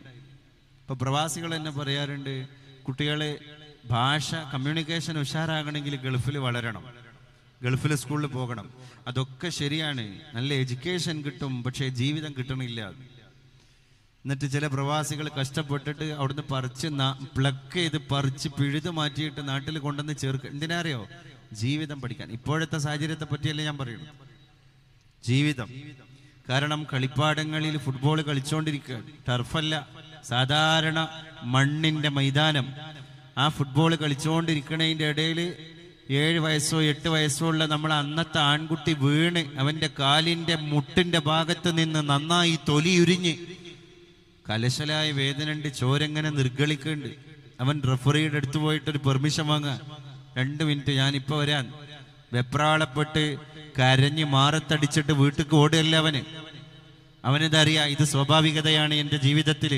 അവൻ നേരെ മൈതാനത്തിന്റെ കളത്തിന്റെ പുറത്തു പോയി ഒരു കമ്മ്യൂണിസ്റ്റ് അപ്പ കയ്യിൽ കരുതിയിട്ട്, ഒരു തൊട്ടാവാടി പൂവ് കരുതിയിട്ട് അതിന്റെ ആർദ്രമായിരിക്കുന്ന നനവുകളൊന്ന് തിരുമ്മി വെച്ചു കൊടുത്തു, ലേപനം ചെയ്തു അവന്റെ വ്രണത്തിൽ, മുറിവിൽ. തിരിച്ചവൻ കളത്തിലേക്ക് ഓടി വരാൻ. എന്നോ ഉൾക്കൊള്ളാൻ കഴിയണില്ല, ഫിസിക്കലി അല്ല മെന്റലി പോലും ഉൾക്കൊള്ളാൻ കഴിയണില്ല, അല്ലേ? മിനിയാന്ന് കൊണ്ടോട്ടിക്കടുത്ത മലപ്പുറം ജില്ലയിൽ അവിടുത്തെ ഗവൺമെന്റ് കോളേജിൽ ഉറുദുക്ക് പഠിച്ചുകൊണ്ടിരിക്കുന്ന ഒരു കുട്ടി, 20 വയസ്സേ ഉള്ളൂ. രാത്രി 2 മണിക്കാണ് വീട്ടുകാരെല്ലാവരും ഉറങ്ങിക്കൊണ്ടിരിക്കുന്നതിന്റെ ഇടയിൽ ആത്മഹത്യ ചെയ്തത്. അപ്പൊ ചെറിയ കാരണങ്ങൾ മനസ്സ് പൊട്ടിപ്പോകാൻ, ഉൾക്കൊള്ളാൻ കഴിയാത്ത, പാകപ്പെടാൻ കഴിയാത്ത, പൊരുത്തപ്പെടാൻ കഴിയാത്ത, വിധിയോട് നീതിയാവാൻ താതാത്മ്യം പ്രാപിക്കാൻ കഴിയാത്ത ഒരു തരം വല്ലാത്ത മാനസികാവസ്ഥയിലേക്ക് നമ്മുടെ ജനത കടന്നു പോവാൻ. അതിന് ലഹരി ചിലപ്പോൾ ഒരു കാരണമായിരിക്കും. കൊച്ചിയിലെ ഹോട്ടലിൽ വെച്ചിട്ട് ഒരു പ്രശസ്തനായ യുവ സിനിമാ നടൻ പോലീസ് വരുന്നു എന്നറിയുമ്പോൾ ബാക്കിലൂടെ ചാടുന്നത്, 2ാം നിലയിലേക്ക് ചാടിയിട്ട് ഷീറ്റ് പൊട്ടിക്കാൻ, അവിടുന്ന് പിന്നെ അടുത്ത നിലയിലേക്ക് ചാടി സ്വിമ്മിംഗ് പൂളിൽ കുളിഞ്ഞു പോവാൻ. അത് കഴിഞ്ഞിട്ട് ഏതോ ബൈക്കിന് കൈ കാണിച്ചിട്ട് ലിഫ്റ്റ് വാങ്ങിച്ചിട്ട് പോവാൻ. ആള് പിന്നെ സ്വാഭാവികമായിട്ട് പോലീസിന്റെ മുമ്പിൽ വന്നിട്ട് താൻ ഉപയോഗിച്ച ലഹരി വസ്തുക്കളുടെ ഒരു ശൃംഖല പറഞ്ഞു കൊടുക്കാൻ. എന്നിട്ട് ന്യായീകരിക്കാൻ വേണ്ടി വേറെ കുറെ ജനത കൂടെ വരികയാണ്. ഇതൊക്കെ ഒരു തലമുറക്ക് മോട്ടീവാകുന്നുണ്ട് എന്ന് നമ്മൾ ചിന്തിക്കുമ്പോഴാണ് ഇതിന്റെ അപകടം നമ്മൾ മണക്കേണ്ടത്. അല്ലെങ്കിൽ തന്നെ വയലൻസ് ആണ് ഇന്ന്. സിനിമകൾ വയലൻസ് കുത്തി നിറച്ച സിനിമകൾക്കാണ് ഇന്ന് സ്കോപ്പുള്ളത്. അതുകൊണ്ട് സംവിധായകന്റെ മനസ്സിൽ ഇങ്ങനെ ആന്തോളനം സൃഷ്ടിച്ചു കൊണ്ടിരിക്കുന്ന ചിന്തകള്, എങ്ങനെ ക്രിയേറ്റീവായിട്ടൊരു കൊലപാതകം ആ സിനിമയിൽ ചിത്രീകരിക്കണം, അത് ആരും ചെയ്യാത്ത കൊലപാതക രംഗമാകണം, അല്ലെ? മാർക്കോ സിനിമ ഇപ്പൊ ലേറ്റസ്റ്റ് ആയിട്ട് ഇറങ്ങി. ആ സിനിമയെ പറ്റി ഒരു ഫീച്ചർ തന്നെ എഴുതിയിരുന്നു ഒരു ബുദ്ധിജീവിയായ എഴുത്തുകാരൻ. കുട്ടികൾ കാണാണ്, വെള്ളിത്തിരയിൽ അഭ്രപാളിയിൽ കാണാണ് വൈരാഗ്യമുള്ള ശത്രുവിനെ ആ അഭ്രപാളിയിൽ കഥാപാത്രം ചെവി ദന്തനിരകളെ കൊണ്ട്, പല്ലിന്റെ അണപ്പല്ലുകളെ കൊണ്ട് കടിച്ചിട്ട് പരിക്കാൻ. അതൊരു സിനിമയിൽ കുട്ടി കാണാൻ, ചെവി ഇങ്ങനെ കടിച്ച് പറിച്ചിട്ട് തന്റെ ശത്രുവിനെ നിലം പരിശാക്കുന്ന രംഗം കാണാൻ. അങ്ങനെ വയലൻസ്, അല്ലെ, കുത്തി നിറച്ച സിനിമകൾ. പണ്ട് ഹിന്ദിയിൽ കിൽ എന്ന് പറഞ്ഞിട്ടൊരു സിനിമ ഇറങ്ങി. 26 ദുരൂഹമായ കൊലപാതക രംഗങ്ങളാണ് ആ സിനിമയുടെ ഇതിവൃത്തം. കിൽ, സിനിമയുടെ പേര് തന്നെ കൊല്ലുകയെന്നാണ്. 26 ദുരൂഹ കൊലപാതകങ്ങൾ. അത് അടിച്ച് കേറിയിട്ടാണ് കാണാൻ പോയത് കുട്ടികൾ. ഒരു ഡിറ്റക്റ്റീവ് മൈൻഡോട് കൂടെ പോയത്. കാരണം എങ്ങനെ കൊല്ലണതിന്റെ രീതിശാസ്ത്രം എങ്ങനെയാണ്. ഇപ്പൊ ഇത്തരത്തിലുള്ള കഥാപാത്രങ്ങളൊക്കെ അഭ്രപാളികളിൽ പ്രത്യക്ഷപ്പെട്ടതിന്റെ ശേഷം താമരശ്ശേരിയിലെ ഷഹബാസ് കൊല ചെയ്യപ്പെട്ടത് എങ്ങനെയാ? നമ്മളൊന്ന് ആലോചിച്ച് നോക്ക്. ഷഹബാസിന്റെ കൂടെയുള്ള 15 വയസ്സുള്ള കുട്ടികൾ 45 ദിവസമായി ഇന്നേക്ക് അവര് വെളിച്ചം കണ്ടിട്ടില്ല. കാരണം അവര് ഷഹബാസിനെ കൊന്ന കൊലയാളികളാണ്. അതുകൊണ്ട് ജുവൈനൽ ഹോമിലാണ് അവരെ പാരന്റ്സ് ജാമ്യ ഹർജി ഫയൽ ചെയ്തു. കോടതി നിരീക്ഷിച്ചിട്ട് പറഞ്ഞു, 15 വയസ്സുള്ള കുട്ടികളാണ്, രാജ്യ നിയമം അനുസരിച്ച് അവര് മേജറല്ല, മൈനറാണ്. പക്ഷേ ഞങ്ങൾക്ക് ജാമ്യം കൊടുക്കാൻ പറ്റൂല. ഇന്നത്തെ സ്ക്രീൻ ലൈഫ് നടത്തിക്കൊണ്ടിരിക്കുന്ന കുട്ടികളുടെ മുമ്പിലേക്ക് ഷഹബാസിനെ നെഞ്ചക്ക് കൊണ്ട് അടിച്ച് കൊലപ്പെടുത്തിയ അവന്റെ സമപ്രായക്കാരായ 15കാരന്മാർക്ക് ഞങ്ങൾ ജാമ്യം കൊടുത്താൽ അത് പുതിയ തലമുറയുടെ മുമ്പിൽ നൽകുന്ന ഒരു റോങ് മെസ്സേജ്, അതിന്റെ പ്രത്യാഘാതങ്ങൾ അത് ഭീകരമായിരിക്കും, അത് ദാരുണമായിരിക്കും. അതുകൊണ്ട് കോടതി ജാമ്യം കൊടുക്കാൻ സന്നദ്ധമല്ല. അപ്പൊ ആ കുട്ടികള് മാമ്പഴക്കാലും വേനൽക്കാലും ഒഴിവുകാലം ഒന്നും ആസ്വദിക്കണില്ല, ഇരുട്ടറയിൽ ഒറ്റക്ക് കഴിയാൻ. കാരണം അവർ കൊലപാതകി എന്ന പരിവേഷത്തിന്റെ ആൾരൂപമായി. എന്നിട്ട് ആ കൊല നടത്താൻ വാട്സപ്പ് ഗ്രൂപ്പ് ഉണ്ടാക്കുക. കുട്ടികൾ 15 വയസ്സുള്ള കുട്ടി ചിലപ്പോൾ മാപ്പ ഫോൺ വാങ്ങി കൊടുക്കാത്ത കുട്ടിയായിരിക്കും. അപ്പൊ ഉമ്മാന്റെ ഫോണിലായിരിക്കും ഈ ചർച്ചകളുടെ വാട്സപ്പ് ഗ്രൂപ്പ് സജീവമായിട്ട് നടന്നത്. അല്ലെങ്കിൽ ഏട്ടന്റെ, കാക്കാന്റെ, വാപ്പാന്റെ ഏതെങ്കിലും ഫോണിലായിരിക്കും. എത്ര കൃത്യമായിട്ടാണ് ഈ സോഷ്യൽ മീഡിയ കാലത്ത് അവരൊരു കൊലപാതകത്തിന്റെ തിരക്കഥ തയ്യാറാക്കുന്നു. ആ തയ്യാറാക്കിയ തിരക്കഥയുടെ പുറത്ത് ആടിത്തിമർത്ത് നെഞ്ചക്ക് കൊണ്ട് അടിച്ചിട്ട് സഹപാഠിയെ കൊല്ലുന്നു. എവിടെ? ജാർഖണ്ഡിലോ ആസാമിലോ ബംഗാളിലോ? എവിടെയല്ല, നമ്മളെ നാട്ടില് സാംസ്കാരിക കൈരളിയിൽ. കാരണം ഈ ജീവിതം ഏത് ബന്ധങ്ങൾ മെയിൻറ്റെയിൻ ചെയ്യാൻ അറിയാത്ത, മുഖത്തോട് മുഖം സംസാരിക്കാത്ത, കുടുംബബന്ധങ്ങളെ ചേർക്കാത്ത, മാതാപിതാക്കളോടുള്ള കടപ്പാടുകളെ ജീവിതത്തിൽ അനുവർത്തിക്കാത്ത ഒരു വല്ലാത്ത തലമുറയുടെ ജീവിതം. അപ്പൊ ആ തലമുറയുടെ മുമ്പിലേക്ക് ഈ കൊലയാളികൾ ജാമ്യം വാങ്ങി ഇറങ്ങിയാൽ അവർക്ക് കിട്ടുന്ന മെസ്സേജ് വേറെയായിരിക്കും. കോടതി നിരീക്ഷിച്ചു. ഇത്തരം കഥാപാത്രങ്ങൾ അഭ്രപാളികളിൽ പ്രത്യക്ഷപ്പെട്ടപ്പോ വീണ്ടും കൊലപാതകങ്ങൾ വന്നില്ലേ? ആഷിഖ് ഉമ്മാനെ കൊന്നത് താമരശ്ശേരിയില്ല. ഉമ്മാനെ കൊന്ന ആഷിഖ് ജോലി ചെയ്ത അതേ കടയിലാണ് ഇപ്പൊ അടുത്ത് കഴിഞ്ഞ മാസം സ്വന്തം ഭാര്യയെ വെട്ടുകത്തി കൊണ്ട് കൊലപ്പെടുത്തിയ യാസിർ ജോലി ചെയ്തതും ഉമ്മാനെ കൊന്ന ആഷിഖ് ജോലി ചെയ്തതും ഒരേ ഷോപ്പിൽ. അവർ രണ്ടുപേരും ഒരേ നാട്ടുകാർ. അവർ രണ്ടുപേരും പ്രാണനെ പോലെ ഒന്നിച്ചു ജീവിക്കുന്ന ഒരു നാണയത്തിന്റെ ഇരുവശങ്ങൾ. അപ്പൊ ഇതിന്റെ പശ്ചാത്തലം എന്താണ്? റസൂലുള്ളാഹി തങ്ങൾ അന്ന് പാരൻസിനോട് പറഞ്ഞിട്ടുണ്ട്, രക്ഷിതാക്കളോട് പറഞ്ഞിട്ടുണ്ട്, പ്രിയപ്പെട്ട രക്ഷിതാക്കളെ, നിങ്ങളെ മക്കളെ കാര്യം, നിങ്ങളുടെ മക്കളെ ചങ്ങാത്തത്തിന്റെ കാര്യം, നിങ്ങളുടെ മക്കളെ സൗഹൃദ വലയങ്ങളുടെ കാര്യം നിങ്ങൾ സഗൗരവം ശ്രദ്ധിക്കണം. അൽ മർഉ അലാ ദീനി ഖലീലിഹി. ഓരോ മനുഷ്യനും ജീവിക്കുന്നത് അവന്റെ സംസ്കാരം അവന്റെ സുഹൃത്തിന്റെ സംസ്കാരത്തിന്റെ മുകളിലാണ്. അലാ ദീനി ഖലീലിഹി. അതുകൊണ്ട് നമ്മുടെ കുട്ടിയുടെ കൾച്ചർ നമ്മുടെ കുട്ടിയുടെ ഇന്റിമേറ്റായ സുഹൃത്തിന്റെ കൾച്ചറിന്റെ പുറത്താണ് എന്നാണ് ആ പറഞ്ഞതിന്റെ അർത്ഥം. അത് തന്നെയാണ്. തിരുവനന്തപുരം ജില്ലയിൽ വെഞ്ഞാറമൂട്ടില് അഫ്ഫാന്റെ കൽബ് മരിച്ചപ്പോഴല്ലേ വല്യമ്മ മരിച്ചത്? അഫ്ഫാന്റെ കൽബ് മരിച്ചപ്പോഴല്ലേ പിതൃ സഹോദരൻ അബ്ദുൽ ലത്തീഫ് മരിച്ചത്? അഫ്ഫാന്റെ കൽബ് മരിച്ചപ്പോഴല്ലേ അബ്ദുൽ ലത്തീഫിന്റെ ഭാര്യ മരിച്ചത്? അഫ്ഫാന്റെ കാമുകി ഫർസാന മരിച്ചത്? അഫ്ഫാന്റെ അനുജൻ അഫ്സാൻ മരിച്ചത്? ഇപ്പൊ ജീവിച്ചു കൊണ്ടിരിക്കുന്ന കൊലയാളിയായ അഫ്ഫാന്റെ കൽബ് മരിച്ചതിന്റെ പേരിലാണ്. അങ്ങനെ കൽബ് മരിക്കുകയും മക്കൾ ജീവിക്കുകയും ചെയ്യുന്ന കാലം എത്ര അപകടമാണ്. ഹൃദയം മരിക്കുക, എന്നിട്ട് ആളുകൾ ഫിസിക്കലി ഒരു ചത്തതിനൊക്കെ ജീവിച്ചിരിക്കലും എന്ന മാത്രയിൽ ഭൂമിക്കൊരു ഭാരമായിട്ട് ഇങ്ങനെ ജീവിക്കാം. അപ്പൊ സെൻസ് ഇല്ലാതെ ഒരു ജീവിതം, കോമൺ സെൻസ് ഇല്ലാത്ത ഒരു തരം ജീവിതം എത്ര അപകടമാണ്, എത്ര അപകടമാണ്. അത് ലോകത്തുണ്ടാക്കാൻ പോകുന്ന പ്രത്യാഘാതങ്ങളെ പറ്റി നമ്മളൊന്ന് ചിന്തിച്ചു നോക്കുക. എൻ്റെ പ്രിയപ്പെട്ടവരെ, മരിക്കണ്ടേ? ഇവിടുന്ന് പോകണല്ലോ, വിട പറഞ്ഞ് പോകണല്ലോ. ഒരു 16കാരൻ പണ്ട് ഫേസ്ബുക്കിൽ എഴുതി, പള്ളിക്കാടിനടുത്താണ് എൻ്റെ വീട്, പല ദിവസവും പല ഖബറുകൾ അവിടേക്ക് വിരുന്നു വരും. വൃദ്ധൻ്റേത്, കുട്ടികളുടേത്, പണ്ഡിതൻ്റേത്, പാമരൻ്റേത്, തൊഴിലാളിയുടേത്, മുതലാളിയുടേത്, സ്ത്രീയുടേത്, പുരുഷൻ്റേത്, എല്ലാവരുടെ ഖബറുകളും അങ്ങോട്ട് ഇങ്ങനെ വിരുന്നു വരും. പള്ളിക്കാടിൻ്റെ അടുത്താണ് എൻ്റെ വീട്, അതുകൊണ്ട് എൻ്റെ വീടിൻ്റെ ജനാല തുറന്നിട്ടാലേ ഇവരൊക്കെ ഓരോ ദിവസം വിരുന്നു വന്നിട്ട് ഖബർസ്ഥാനിൽ പുതിയ അതിഥികളായിട്ട് കിടക്കുന്നത് ഞാനും കാണും എന്നാണ് ആ കുട്ടി എഴുതിയത്. അവസാനം അവൻ എഴുതിയതാണ് നമ്മളെ എല്ലാവരെയും പിടിച്ചുലക്കുന്നത്. ഒരു ദിവസം അവിടേക്ക് ഒരു ഖബർ വിരുന്നു വന്നു, പക്ഷേ ആ ഖബർ കാണാൻ ഞാൻ മാത്രമില്ലായിരുന്നു. ഇത്ര ദിവസം വൃദ്ധൻ വന്നപ്പോഴും, സ്ത്രീ വന്നപ്പോഴും, പണ്ഡിതൻ വന്നപ്പോഴും, പാമരൻ വന്നപ്പോഴും, ധനികൻ വന്നപ്പോഴും, ദരിദ്രൻ വന്നപ്പോഴും ഒക്കെ അവരെയെല്ലാം ഇവൻ കണ്ടിരുന്നു. പക്ഷേ ഒരു ദിവസം അവിടേക്കൊരു ഖബർ വിരുന്നു വന്നു, ആ ഖബർ കാണാൻ ഞാൻ മാത്രമില്ലായിരുന്നു ആ നാട്ടിൽ. അപ്പൊ അന്ന് ആ കുട്ടി അവന്റെ സമപ്രായക്കാരോട് പറയുന്നത്, അന്ന് മരിച്ചത് ഞാനായിരുന്നു എന്നാണ്. ആ കുട്ടി ആ കവിതയിലൂടെ ബോധവൽക്കരണം നടത്തുന്നത് എന്താണ്? ഏത് പ്രായത്തിലും മരണമുണ്ട് മക്കളെ, ഏത് പ്രായത്തിലും നമ്മൾ മരിക്കാം, ഏത് പ്രായത്തിലും മരിക്കാം. ആ ഒരു വാക്കാണ് അവരെ അതിന് പ്രേരിപ്പിച്ചത്. മരണത്തിൽ നിന്ന് നമ്മളാരും മുക്തരല്ല. കുല്ലു നഫ്സിൻ ദാഇഖത്തുൽ മൗത്ത്. മാലാക വന്നു പിടിച്ചെന്റെ ദേഹിയെ, മാനുജൻ വന്നു കണ്ടു എൻ്റെ ദേഹമേ. പൊട്ടിച്ചിരിച്ചു അനന്തരമാ ചിരി, പൊട്ടിക്കരയരായി രൂപപ്പെടുന്നതും കാലാൾ പടവന്ന് തോളിലേറ്റുമ്പോഴും കാമനും താതനും പരിതപിക്കുമ്പോഴും കുല്ലു നഫ്സിൻ ദാഇഖത്തുൽ മൗത്ത് എന്നുള്ള ഖുർആന്റെ വചനം മറക്കല്ല സോദരാ. എല്ലാവരും പോകാനുള്ളതാണ്.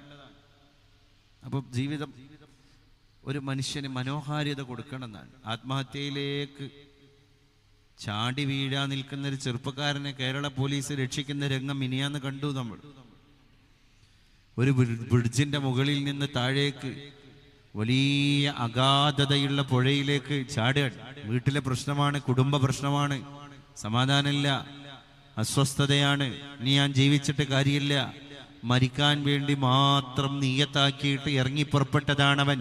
ഇനി മയ്യത്തായിട്ടാണ് ഞാൻ എൻ്റെ വീട്ടിലേക്ക് പോവുക. അത് തന്നെ എൻ്റെ മൃതദേഹം പുഴയിൽ വെച്ച് ആരെങ്കിലും കണ്ടെടുത്താൽ എൻ്റെ മയ്യത്താണ് വീട്ടിലേക്ക് വരിക എന്ന് പറഞ്ഞിട്ട് ആത്മഹത്യ ചെയ്യാൻ വേണ്ടി വലിയ പാലത്തിന്റെ മധ്യഭാഗത്തു നിന്ന് പുഴയിലേക്ക് ചാടാൻ നിൽക്കുമ്പോ പരിസരത്തിലൂടെ കടന്നു വന്ന പോലീസുകാര് വാഹനം നിർത്തുന്നു. അവനോട് ശാന്തമായി ഇടപെടുന്നു. അതിലൊരു പോലീസുകാരൻ വിളിക്കുന്ന വിളി പോലും വളരെ ഹൃദ്യമായി തോന്നി നമുക്ക്. അനിയ, നീ ഇറങ്ങി വാ, നമുക്ക് പരിഹാരം കാണാം. ആ അനിയ എന്ന ഒരു കാക്കിയിട്ട നിയമപാലകന്റെ വായിൽ നിന്നുള്ള ആർദ്രമായ വിളി ആ ഒരു ചെറുപ്പക്കാരനെ ഒരു മരണക്കയത്തിൽ നിന്ന് ജീവിതത്തിന്റെ മരുഭൂമിയിലേക്ക്, അല്ലെങ്കിൽ ഒരു മനോഹരമായിരിക്കുന്ന വസന്തത്തിലേക്ക് തിരിച്ചു കൊണ്ടുവരികയാണ്. അപ്പൊ ആ കുട്ടി അവിടെ നിന്ന് ഒരു നിമിഷം നിൽക്കുകയാണ്. ആ ഒരു വാക്കിന്റെ ആർദ്രത കാരണം ഒരു നിമിഷം അവിടെ നിൽക്കുകയാണ്. അപ്പൊ അടുത്ത പോലീസുകാരൻ മെല്ലൊന്ന് നടന്നു പോയിട്ട് കൈ കൊടുക്കുകയാണ്. അപ്പൊ ആ പോലീസുകാരൻ പ്രതീക്ഷിച്ച എന്താണ്? ഞാൻ കൈ കൊടുക്കുമ്പോ ഇവൻ കുതറി മാറി, ഏതായാലും ആത്മഹത്യ ചെയ്യാൻ വന്നവനല്ലേ, ചാടും. പക്ഷെ ആ പോലീസുകാരന്റെ കൈയിലേക്ക് അവന്റെ കൈ അറിയാതെ ഇഴുകിച്ചേരുകയാണ്. അപ്പൊ ആ കൈ പിടിച്ചിട്ട് മെല്ലെ ആ നിയമപാലകൻ അവനെ ഇറക്കുകയാണ്. അവൻ സമാധാനം തേടുകയാണ്. എവിടെയോ ഒരു തെളിനീർ കണം എനിക്കുണ്ട് എന്ന് തിരിച്ചറിയാൻ. നമ്മുടെ നന്മ കലർന്ന ഓരോ വാക്കുകളും സ്വതക്കയാണ് എന്ന് അള്ളാന്റെ റസൂല് പറഞ്ഞിട്ടുണ്ട്. വൽ കലിമത്തു ത്വയ്യിബത്തു സ്വദഖ. നിങ്ങൾ എവിടെ വാക്കുച്ചരിക്കുമ്പോഴും അത് സ്വദഖയാകണം. കലിമ ത്വയ്യിബ, നല്ല വാക്ക്. നല്ല വാക്ക് പറഞ്ഞാൽ അത് സ്വദഖയാണ്. ഈ നിയമപാലകന്റെ മതം ഏതാ നമുക്കറിയൂല, അയാളെ രാഷ്ട്രീയം ഏതാ നമുക്കറിയൂല. പക്ഷെ അയാൾക്ക് ഒരുപാട് അഭിനന്ദനങ്ങളുടെ പേമാരി പോലെ ഒരു പ്രവാഹമാണ്. കാരണം ചെയ്തത് നന്മയാണ്. ആ നന്മയെ പിന്നെ മറ്റ് മഞ്ഞ കണ്ണട വെച്ചിട്ട് ഒരാളും കാണാൻ മുന്നോട്ട് വന്നില്ല. നന്മ ചെയ്തവനെ പ്രൊമോട്ട് ചെയ്യാൻ, നന്മ ചെയ്തവനെ പ്രോത്സാഹിപ്പിക്കുകയാണ്. അതാണ് നമ്മുടെ കുട്ടികളുടെ സൗഹൃദങ്ങളിൽ കാണേണ്ടത്. അൽ മർഉ അലാ ദീനി ഖലീലിഹി. അതുകൊണ്ട് വളരുന്ന നമ്മുടെ ഓരോ കുട്ടികളും ആ കുട്ടികളുടെ കൂട്ടുകാരന്റെ സംസ്കാരത്തിന്റെ കൂടെയാണ്. ഉമ്മാനെ പറയുന്ന, ഉപ്പാനെ പറയുന്ന, അവരെ പറ്റി ഓർക്കുന്ന, ക്ലബിൽ പോലും അവരെ ഒരു ചർച്ചാ വിഷയമാക്കി മാറ്റുന്ന ഒരു ഫ്രണ്ട് നമ്മളെ കൂട്ടത്തിലുണ്ടെങ്കിൽ, നമ്മളറിയാതെ ഉമ്മയെയും ഉപ്പയെയും മാതാവിനെയും പിതാവിനെയും തിരിച്ചറിയുന്ന ഒരു സംസ്കാരത്തിലേക്ക് ചേക്കേറും. അവസാനം നമ്മൾ പറയും, എൻ്റെ ഉമ്മാനോട് നീതി ചെയ്യാൻ എന്നെ പ്രേരിപ്പിച്ചത്, എൻ്റെ ഉപ്പാനോട് നീതി ചെയ്യാൻ എന്നെ പ്രേരിപ്പിച്ചത് ആ കൂട്ടുകാരനോടുള്ള ഫ്രണ്ട്ഷിപ്പാണ്, അവനോടുള്ള സഹൃദയത്വമാണ്, അവനുമായി ഞാൻ സ്ഥാപിച്ചെടുത്ത ചങ്ങാത്തമാണ്, സൗഹാർദ്ദമാണ്. അവന്റെ സൗഹൃദം എന്നെ മറ്റൊരാളാക്കി മാറ്റുകയാണ്. കാരണം എന്താണ്? അവൻ ഇടക്കിടക്ക് എനിക്ക് പറഞ്ഞു തരും ഉമ്മാരാണ് ഉപ്പാരാണ്. പണ്ടൊരു മഹാനായ മനുഷ്യൻ പറഞ്ഞു, ഉമ്മ മരിക്കുന്നതിന്റെ മുമ്പ് മരിക്കാനും പേടിയാണ്, ഉമ്മ മരിച്ചു കഴിഞ്ഞാൽ ജീവിക്കാനും പേടിയാണ്. ഈ രണ്ട് പേടിക്കടയിലാണ് ഉമ്മയെ സ്നേഹിക്കുന്ന അല്ലെങ്കിൽ ഉപ്പയെ സ്നേഹിക്കുന്ന മക്കളുള്ളത്. അവര് മരിക്കണതിന്റെ മുമ്പ് നമുക്ക് മരിക്കാനുള്ള പേടി എന്താണ്? അവന്റെ ഉമ്മാനെ പിന്നെ നോക്കാൻ ആരാ ഉണ്ടാവുക എന്നുള്ള ഭയം. അവരെ ശുശ്രൂഷിക്കാൻ, അവർക്ക് തണല് കൊടുക്കാൻ, അവരെ കാലൊന്ന് തിരുമ്മി കൊടുക്കാൻ, അവരെ ഒന്ന് കുളിപ്പിച്ചു കൊടുക്കാൻ, അവരെ ഒന്ന് വസ്ത്രം മാറ്റി കൊടുക്കാൻ, അവർക്ക് ആവശ്യമായ സംവിധാനങ്ങൾ ഒരുക്കി കൊടുക്കാൻ അല്ലാഹുവേ എനിക്ക് പിന്നെ എവിടെന്നാണ് തൗഫീക്ക് കിട്ടുക തമ്പുരാനെ? അതുകൊണ്ട് മാതാവ് മരിക്കും മുമ്പ് മരിക്കാനും ഭയം, മാതാവ് മരിച്ചതിന്റെ ശേഷം ജീവിക്കാനും ഭയം. ഉമ്മ മരിച്ചു കഴിഞ്ഞാൽ പിന്നെ എന്തിനാ നമ്മൾ ജീവിക്കുന്നത്? എങ്ങനെയാ നമ്മൾ ജീവിക്കുക? കാരണം കാത്തിരിക്കാൻ ഒരു കണ്ണില്ല, അല്ലേ? നോക്കിയാൽ പുണ്യം ലഭിക്കുന്ന നേത്രം. ഉമ്മ മാത്രം, ഉമ്മ മാത്രം. നമ്മളെങ്ങനെ കണ്ണിൽ എണ്ണയൊഴിച്ച ഒരാൾ കാത്തിരിക്കാൻ എത്ര വയസ്സ് കഴിഞ്ഞിട്ടുണ്ടാവും നമുക്ക്? 40 കഴിഞ്ഞ മകനെ, 50 കഴിഞ്ഞ മകനെ ഒരാള് ദൂരേക്ക് കണ്ണ് നട്ടിട്ട് കാത്തിരിക്കാൻ. എന്റെ മോൻ രാവിലെ പോയതാണ്. ആരാ മോനെ എന്ന് വിളിക്കപ്പെടുന്ന ആള്? 5, 6 മക്കളെ വാപ്പ, 8, 9 പേരമക്കളെ വാപ്പ. അപ്പൊ അയാൾ വല്ലിപ്പയാ. ആ വല്ലിപ്പയും ഒരു മോനാണ്. 500 വയസ്സുള്ള ഒരു അപ്പൂപ്പനും കുഞ്ഞാണ്. കാരണം അവർക്കും അമ്മയുണ്ട്. ഉമ്മയുണ്ടെങ്കിൽ നമ്മൾ കുട്ടിയാണ്.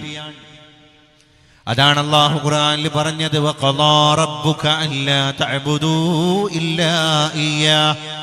അല്ലാഹു നിങ്ങൾക്ക് വിധി തന്നിരിക്കുകയാണ്, അവനെയല്ലാതെ നിങ്ങൾ ആരാധിക്കാൻ പാടില്ല. രണ്ടാമത് നിങ്ങൾ ഗൗനിക്കേണ്ട കാര്യം വബിൽ വാലിദൈനി ഇഹ്സാന, പിന്നെ മാതാപിതാക്കളോട് ഗുണം ചെയ്യലാണ്. അല്ലാഹുവല്ലാത്ത ഒരാളെ നിങ്ങൾ ആരാധിക്കാൻ പാടില്ല എന്ന കാര്യം ഞാൻ നിങ്ങളോട് ഉദ്ഘോഷിക്കുന്നതിന്റെ കൂടെ രണ്ടാമത് നിങ്ങളോട് എനിക്ക് ഉദ്ഘോഷിക്കാനുള്ളത് വബിൽ വാലിദൈനി ഇഹ്സാന, മാതാപിതാക്കളോട് ഗുണം ചെയ്യലാണ്. ഇമ്മാ യബ്ലുഗന്ന ഇൻദകൽ കിബറ അഹദുഹുമാ ഔ കിലാഹുമാ, ഒന്നുകിൽ മകനെ മകളെ നിന്റെ അടുക്കൽ നിന്റെ വൃദ്ധരായ മാതാവ് രോഗിയായി കിടന്നേക്കാം, നിന്റെ അടുക്കൽ വൃദ്ധനായ നിന്റെ പിതാവ് രോഗിയായി കിടന്നേക്കാം. ഔ കിലാഹുമാ, അല്ലെങ്കിൽ ഒരേ സമയം ഒരു കട്ടിലിൽ ഉമ്മ മറുകട്ടിലിൽ ഉപ്പ, രണ്ടുപേരും രോഗിയായി ശയ്യ അവലംബിച്ചേക്കാം. ആ നേരത്ത് അവരോട് ഛേ എന്ന് പറയുന്ന ഒരു വർത്തമാനം പോലും പറയരുത്. വഖുല്ലഹുമാ ഖൗലൻ കരീമാ, അവരോട് വളരെ മാന്യമായി പ്രതികരിക്കുക, അവരോട് വളരെ മാന്യമായി പെരുമാറുക, അവരോട് വളരെ മാന്യമായിട്ട് സഹവസിക്കുക. കാരണം ആ സമയം എന്ന് പറഞ്ഞാൽ കെയർ കിട്ടേണ്ട സമയം. അപ്പൊ നമ്മൾ ആ ഒരു സ്റ്റേജിൽ എത്തുന്ന കാര്യം മാത്രം ആലോചിച്ചാൽ മതി. ഇപ്പൊ നമ്മൾക്കൊന്നും ആലോചിക്കാൻ കഴിയൂല. കാരണം എന്താ? വയസ്സിനൊരാൾ മുതിർന്ന് ഒരു 70 പിന്നിട്ടാൽ, ഒരു 80 പിന്നിട്ട് കഴിഞ്ഞാൽ അയാള് ഇപ്പോഴത്തെ പൾസറിയാത്ത ഒരാളാണ് എന്ന ധാരണ മാത്രമാണ് നമുക്കുള്ളത്. നമ്മളെ എങ്ങനെയാണ് അയാള് നമ്മളാക്കിയത് എന്ന ധാരണ മാത്രമുണ്ടെങ്കിൽ നമ്മൾ പൂവിട്ട് പൂജിക്കും ആ മനുഷ്യനെ എന്ന് പറഞ്ഞാൽ എല്ലാ പരിഗണനയും കൊടുക്കും എന്നാണ് ഭാഷാപരമായി ആ വാക്കിന്റെ താല്പര്യം. അത് ചെയ്യും നമ്മൾ, അത് ചെയ്യും നമ്മൾ, അല്ലേ? പക്ഷെ ഇന്ന് അങ്ങനെയാണോ സംവദിക്കുന്നത്? ഉമ്മാനോട് ഉപ്പാനോട് ഒരു 70 കഴിഞ്ഞ ബാപ്പാനോട്, അല്ലെങ്കിൽ മുത്തശ്ശനോട്, ഒരു വല്യപ്പാനോട്, പുതിയ തലമുറയിൽപ്പെട്ട അതേ കുടുംബത്തിലെ ചോരബന്ധത്തിലെ മകനോ മകളോ വന്നിട്ട് പറയണ എന്താണ്? അങ്ങനെ ഞാൻ പറയാൻ പാടില്ല ഉപ്പ, കാലൊക്കെ ഒരുപാട് മാറി, നിങ്ങളിപ്പാ പറയണൊന്നും ശരിയല്ല. അപ്പൊ ആ മനുഷ്യൻ ചിന്തിക്കെന്താ? 70 കൊല്ലം ഞാൻ ശരി എന്ന് വിശ്വസിച്ചതിനെ ഞാൻ ഫോളോ ചെയ്യണോ? അതല്ല, അതിനെ മുഴുവൻ ഡെമോളിഷ് ചെയ്ത് എൻ്റെ ഈ കുട്ടി പറഞ്ഞതിനെ ഞാൻ ഫോളോ ചെയ്യണോ? ഞാൻ എവിടെയാണ് നിൽക്കേണ്ടത്? അപ്പൊ അവർക്ക് അവരുടെ കൺസേൺ ഉണ്ടാവും. അവർ പുതിയ കാലത്തോടൊന്നും ചിലപ്പം പൊരുത്തപ്പെടുന്നവരാവില്ല, സോഷ്യൽ മീഡിയയിൽ ഇടപഴകിയിട്ടുള്ള ശീലമുള്ളവരാവില്ല. അതുകൊണ്ട് പുതിയ തലമുറ സംസാരിക്കും പോലെ സംസാരിക്കാനുള്ള കഴിവുള്ളവരാകൂല. പക്ഷെ ഒരു കാര്യമുണ്ട്, നമ്മളായത് അവരിലൂടെയാണ്. ആ വടവൃക്ഷം മുറ്റത്ത് എന്നും തണല് തന്നിട്ട് നിൽക്കൂല. അവരൊക്കെയാണ് പോകുന്ന നേരത്ത് പിന്നെ പെര കാണാൻ വരുന്ന ഒരാൾ പറയും, എന്തൊരു വെയില് മുറ്റത്തെ. അപ്പൊ ഇവിടെ ഒരു നല്ലൊരു തേന്മാവ് ഉണ്ടായിരുന്നു. ആ തേന്മാവുള്ള സമയത്ത് ആരും വെയില് എന്ന് പറഞ്ഞ് അസ്വസ്ഥത കൊണ്ടിട്ടില്ല, വേർത്തൊലിച്ചിട്ടില്ല. എല്ലാവരും അതിന്റെ ചോട്ടിൽ പോയി ഇരിക്കുക ചെയ്തത്. അപ്പൊ സൂര്യന്റെ ചൂടെന്ത് ആരും അറിഞ്ഞിട്ടില്ല. മാമരം ആ വീട്ടുമുറ്റത്ത് നിന്ന് കടപുഴകി ഖബർസ്ഥാനിൽ എത്തിയപ്പോ പിന്നെ ആ പെരേക്ക് വന്നവര്, ആ പുരയിൽ താമസിക്കുന്നവര് ഒന്നടങ്കം പറയാണ്, അസാധ്യ വെയില്, അസാധ്യ ചൂട്, അസാധ്യമായ അസ്വസ്ഥത, ജീവിക്കാൻ കഴിയണില്ല അല്ലേ.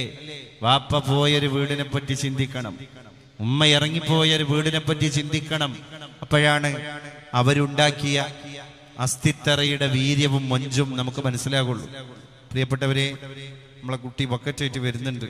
എല്ലാവരും ബക്കറ്റിലേക്ക് നിങ്ങളാൽ കഴിയുന്ന സംഭാവനകൾ നൽകി സഹകരിക്കണം. അള്ളാഹു പരിശുദ്ധ ദീനിന്റെ ഈ മജ്‌ലിസിനെ നമ്മളെല്ലാവരും സഹായിച്ച് മുന്നോട്ട് പോകുന്ന ആ ഒരു കർമ്മം, ദൗത്യം, നമ്മുടെ സ്വതക്ക അള്ളാഹു പാഴാവാത്ത ഖബറിൽ നമുക്ക് ആസ്വദിക്കാൻ കഴിയുന്ന നിർവൃതി കൊണ്ട് കടന്നുറങ്ങാൻ കെൽപ്പ് തരുന്ന ഒരു സ്വതക്കയാക്കി പരിവർത്തിപ്പിച്ചു തരട്ടെ.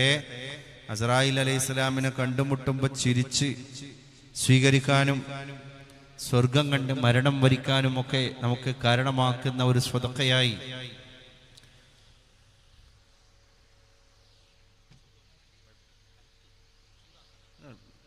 അള്ളാഹു ഈ ദാനധർമ്മങ്ങളെ നമ്മളിൽ നിന്ന് പരിവർത്തിപ്പിച്ചു തരുമാറാകട്ടെ. വിവേകിയായി ജീവിക്കാൻ മക്കളെ ബോധവൽക്കരിക്കുക എന്നുള്ളത്. ആരാണ് വിവേകി? വിവരമൊന്ന്, വിവേകമൊന്ന് അല്ലെ. വിവരത്തിന്റെ ഒരു കമ്മിയൊന്നുമില്ല. More degrees but less common sense. വിവേകം ഇഷ്ടം, വിവരം ഇഷ്ടം പോലെയാണ്, പക്ഷെ വിവേകം വളരെ ലെസ്സാണ്, ലെസ് കോമൺ സെൻസ്. പണ്ട് കുമാരനാശാൻ എഴുതി വെച്ചിട്ടുണ്ട്, ആരാണ് വിവേകി? അന്യജീവനുദകി സ്വജീവിതം ധന്യമാക്കുമമലേ വിവേകികൾ. അന്യജീവനുദകി സ്വജീവിതം ധന്യമാക്കുമമലേ വിവേകികൾ. അന്യജീവനെ ആലോചിച്ചിട്ട് ഞാൻ കാരണം ഒരാൾക്ക് പ്രയാസം ഉണ്ടാക്കാൻ പാടില്ല, അപ്പൊ ഞാൻ എൻ്റെ ജീവിതം സൂക്ഷിക്കുക. ഞാൻ കാരണം ഒരാൾക്ക് ബുദ്ധിമുട്ടുണ്ടാക്കാൻ പാടില്ല, അപ്പൊ ഞാൻ എൻ്റെ ഇടപെടലുകളെ ശ്രദ്ധിക്കുക. ഞാൻ ഒരാളെ ഹെൽപ്പ് ചെയ്യണം. അങ്ങനെ ആ മനോഭാവത്തോടുകൂടെ നമ്മളൊരു മനുഷ്യനെ സഹായിക്കാൻ പുറപ്പെടുക. അതാണ് അന്യജീവനുദകി സ്വജീവിതം ധന്യമാക്കുമമലേ വിവേകികൾ. അങ്ങനെ നമ്മുടെ ജീവിതത്തെ ധന്യമാക്കാൻ നമുക്ക് സാധ്യമായി കഴിഞ്ഞാൽ നമുക്ക് ഒരു കുഴപ്പമുണ്ടാവില്ല. സ്നേഹിച്ചു ഒരാളെ, സഹായിച്ചു ഒരാളെ, സഹകരിച്ചു ഒരാളോട് എന്നുള്ള കാര്യങ്ങളൊന്നും നമ്മൾ പറഞ്ഞിട്ട് ഒരാൾ അറിയണ്ട. അത് വിധി ഇങ്ങനെ അറിയിക്കും. നമ്മൾ ചെയ്യുന്ന കാര്യങ്ങൾ പറയുന്നത് നിർത്തിയാൽ ജനങ്ങൾ നമ്മളെപ്പറ്റി പറയുന്ന പരിപാടി തുടങ്ങും. നമ്മളെപ്പറ്റി പറയുന്നത് തുടങ്ങിയാൽ ജനങ്ങൾ നമ്മളെപ്പറ്റി പറയുന്ന പരിപാടി നിർത്തും. അത് വിധിയുടെ ഒരു പൊതു തത്വമാണ്. അത് ഞാൻ നേരത്തെ പറഞ്ഞ പോയറ്റിക് ജസ്റ്റിസിന്റെ ഭാഗമാണ്. അങ്ങനെയാണ് നന്മകളൊക്കെ വിവേകത്തോടു കൂടെ ചെയ്യാം. Do not blame people for disappointing you, blame yourself for expecting too much from them. നമ്മൾ ജനങ്ങളിൽ നിന്ന് ടൂ മച്ച് എക്സ്പെക്ട് ചെയ്യുന്ന എക്സ്പെക്ടേഷൻ്റെ ഒരു കാലഘട്ടമാണ്. അമിതമായി പ്രതീക്ഷിക്കുക. അവനെന്താ എന്നെ പറ്റി അങ്ങനെ പറയാത്തത്, അവനെന്താ എന്നെ ബഹുമാനിക്കാത്തത്, അവനെന്താ ഞാൻ ചെയ്തതിനെ എടുത്തു പറയാത്തത്, അങ്ങനെ അത് ആവശ്യപ്പെടുന്ന, അതൊരു കൺസേൺ ആയി മാറുന്നൊരു കാലമാണ്. അതിൻ്റെ ഒന്നും ആവശ്യമില്ല. നമ്മൾ എന്ത് ചെയ്യുക? നിങ്ങൾ ആരോടും പറയണ്ട, അതാരും അറിയണ്ട. ഞാൻ ചെയ്ത പഠിച്ചവനാണ്, അള്ളാഹ്ക്ക് വേണ്ടിയിട്ടാണ്, ജനങ്ങളെ ബോധവൽക്കരിക്കാനല്ല. അതുകൊണ്ട് എനിക്ക് PR വർക്കിന്റെ ആവശ്യമില്ല, എനിക്ക് പ്രൊമോഷന്റെ ആവശ്യമില്ല. അതുകൊണ്ട് പ്രൊമോഷൻ ചെയ്യുന്ന ആളെ എനിക്ക് ആവശ്യമില്ല. അതിനെ മുഴുവൻ തിരസ്കരിക്കുക നമ്മൾ. അപ്പൊ എന്ത് ചെയ്യോ? തിരസ്കാരം അതിനാവണം, ഫെയിം വേണ്ട. അങ്ങനെ ഒരു ഗുഡ് വില്ല്, ബ്രാൻഡ് വാല്യൂ എനിക്ക് ഉണ്ടാക്കണ്ട.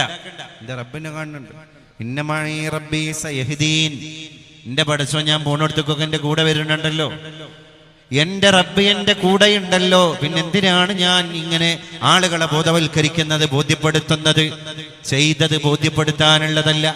അമലുകളുടെ ശമ്പളം നമ്മൾ വാങ്ങിയിട്ടില്ല, നാളെ ആഖിറത്തിൽ വെച്ച് വാങ്ങാനുള്ളതാണ്. അതെപ്പോഴാണ് പുണ്യ നബി ഒരു സഹാബി ഒരു മനുഷ്യനെ ബോധവൽക്കരിച്ചത്? ഉമ്മാനെ തോളിൽ വെച്ചിട്ട് തുവാഫ് ചെയ്യാണ് ഒരാൾ. ഉമ്മാനെ ഉമ്മ വളരെ വീക്കാണ്, കംസോറാണ്, ഉമ്മാക്ക് നടക്കാൻ കഴിയൂല.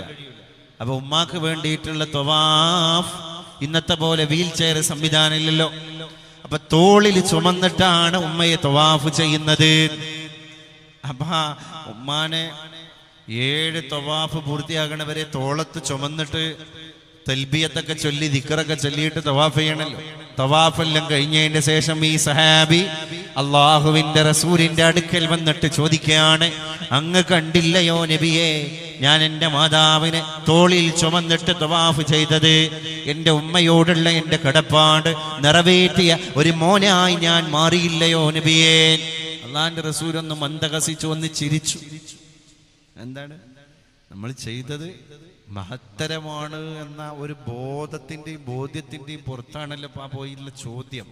അപ്പൊ നിമിതങ്ങൾ തിരുത്തി കൊടുക്കാൻ സഹോദര, അല്പനിമിഷങ്ങള് തവാഫ് പൂർത്തിയാകണത് വരെ ഉമ്മാനെ തോളിൽ വെച്ച് ചുമന്നപ്പോഴേക്ക് അത് ഉള്ളിൽ വെക്കാൻ കഴിയാതെ പുറത്തേക്ക് ഒഴുകി. എൻ്റെ ഉമ്മാനെ തോളിൽ വെച്ചില്ലേ, ഞാൻ എൻ്റെ ഉമ്മാനോടുള്ള കടപ്പാടൊക്കെ ചെയ്തില്ലേ അല്ലേ? ആ സാധു പെണ്ണ് 9 മാസവും ചില്ലറ ദിവസമാണ് അന്നെ ചുമന്ന് നടന്നത്. ആ കടപ്പാട് ഒരാളോടും വിളിച്ചു പറഞ്ഞിട്ടില്ല, ഒരാളോടും വിളിച്ചു പറഞ്ഞിട്ടില്ല. 9 മാസവും ചില്ലറ ദിവസവും വയറ്റിന്റെ അടിഭാഗത്ത് ന്യൂട്രസിൽ നിന്നെ ചുമന്ന് നടന്നു, പറഞ്ഞിട്ടില്ല. ഞാൻ അങ്ങനെ ചെയ്തു ഇങ്ങനെ ചെയ്തു പറഞ്ഞിട്ടില്ല. ആരോടും പറയാതെ ഒരു കള്ളൻ നമ്മളോട് പറഞ്ഞു, ഉമ്മാക്ക് വിശപ്പില്ല, ഉമ്മാക്ക് വിശപ്പില്ല. അപ്പൊ നമ്മൾ വിചാരിച്ച എന്താ, കുട്ടിയായ നമ്മള് ഉമ്മ നല്ല മൃഷ്ടാന്നം ഭക്ഷണം കഴിച്ചിരിക്കായിരിക്കും. അല്ല, ഉമ്മാക്ക് എടുത്തു വെച്ച ചോറാണ്. രാത്രി മീറ്റിംഗ് കഴിഞ്ഞ് വൈകി വന്ന നമ്മൾ ഭക്ഷണം കഴിക്കാതെയാണ് വന്നത് എന്ന് വർത്താനത്തിന്റെ ഇടയിൽ എവിടെയോ ബോധ്യപ്പെട്ട ഉമ്മ പ്ലേറ്റ് മാറ്റിയിട്ട് അടുത്ത വർത്തമാനം എങ്ങനെയാണ്, എനിക്ക് വിശപ്പില്ല, എൻ്റെ കുട്ടി കഴിച്ചോ. അപ്പൊ ഉമ്മാക്ക് വേണ്ടി എടുത്തു വെച്ച ഒരു പ്ലേറ്റാണ് ആ നീക്കി വെച്ചത്. ആ നീക്കി വെച്ചത് ഒരു പ്രൊമോ വീഡിയോയിൽ അല്ലെങ്കിൽ ഒരു പ്രൊമോഷനിൽ, ഒരു PR വർക്കിന്റെ അകമ്പടിയിൽ ആ മാതാവ് പബ്ലിഷ് ചെയ്തില്ല, ആരോട് പറഞ്ഞിട്ടില്ല. ത്യാഗങ്ങൾ പറഞ്ഞറിയിക്കാനുള്ളതല്ല, ആ മാതൃപിതൃ ബന്ധത്തിന്റെ ഊഷ്മളത അത് തിരിച്ചറിയണം.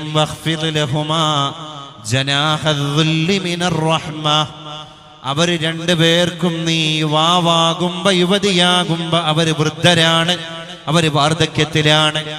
ആ വാർദ്ധക്യത്തിന്റെ അവശതയിൽ അവർ എത്തി നിൽക്കുമ്പോ അവര് രണ്ടുപേർക്കും വേണ്ടി നീ താഴ്ത്തിക്കൊടുക്കണം.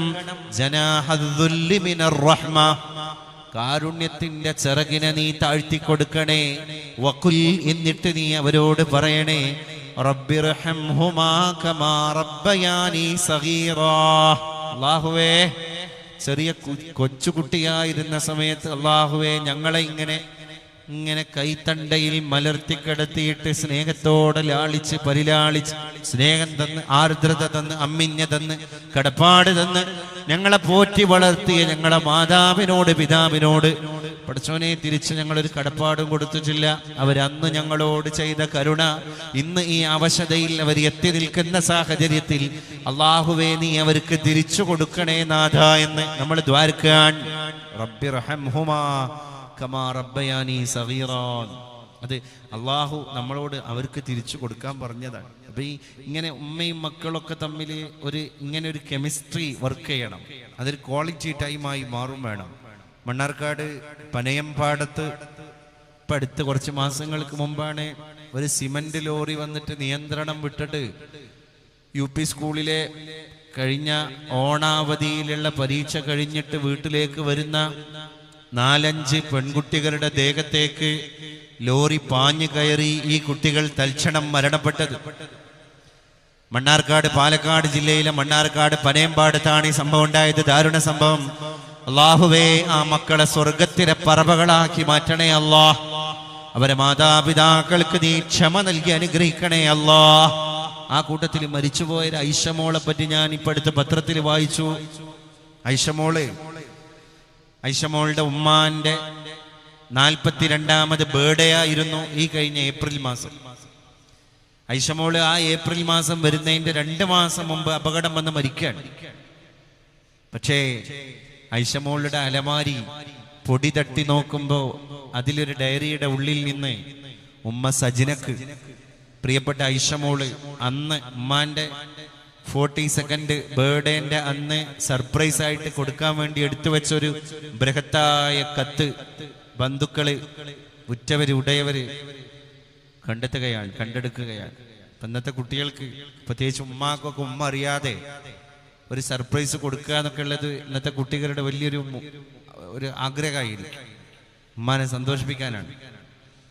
അങ്ങനെയാണ് പ്രിയപ്പെട്ട ഐഷമോൾ ഉമ്മാക്ക് വേണ്ടിയിട്ട് കത്തെഴുതി വെച്ചത്. 2 പേജ് കത്ത്. ഉമ്മ സഹിച്ച ത്യാഗങ്ങൾ, ഞങ്ങളാക്കാൻ വേണ്ടി ഉമ്മ അനുഭവിച്ച കഷ്ടപ്പാടുകൾ ഒക്കെ നന്ദിയോടുകൂടെ ആ മോള് പറഞ്ഞിട്ട് ഉമ്മാക്ക് മംഗളകരമായിരിക്കുന്ന ഒരു ജന്മദിനത്തിന്റെ സുഹൃതപൂരിതവും പ്രാർത്ഥനാ നിർഭരവുമായ ഐശ്വര്യദായകമായ ആശംസ അർപ്പിച്ചിട്ടാണ് ആ കത്ത് പര്യവസാനിക്കുന്നത്. താൻ പോവാണ്. അതുകൊണ്ട് ഖബറിൽ നിന്ന് പൊന്നുമോളെ ഐഷ ഉമ്മാക്ക് വേണ്ടിയിട്ടുള്ള ഹാപ്പി ബർത്ത്ഡേ അറിയിക്കുകയാണ് ഉമ്മ എന്നാണ് ആ കത്ത് പറയാതെ പറയുന്നത്. ആ കുട്ടിയും ഉമ്മയും തമ്മിലുള്ള ഒരു ബോണ്ട് ആ കത്ത് നമ്മളെ ബോധവൽക്കരിക്കുക. ഇങ്ങനെയാണ് നമ്മൾ മാതാപിതാക്കളും മക്കളുമുള്ള ആത്മബന്ധങ്ങൾ അടയാളപ്പെടുത്തേണ്ടത്.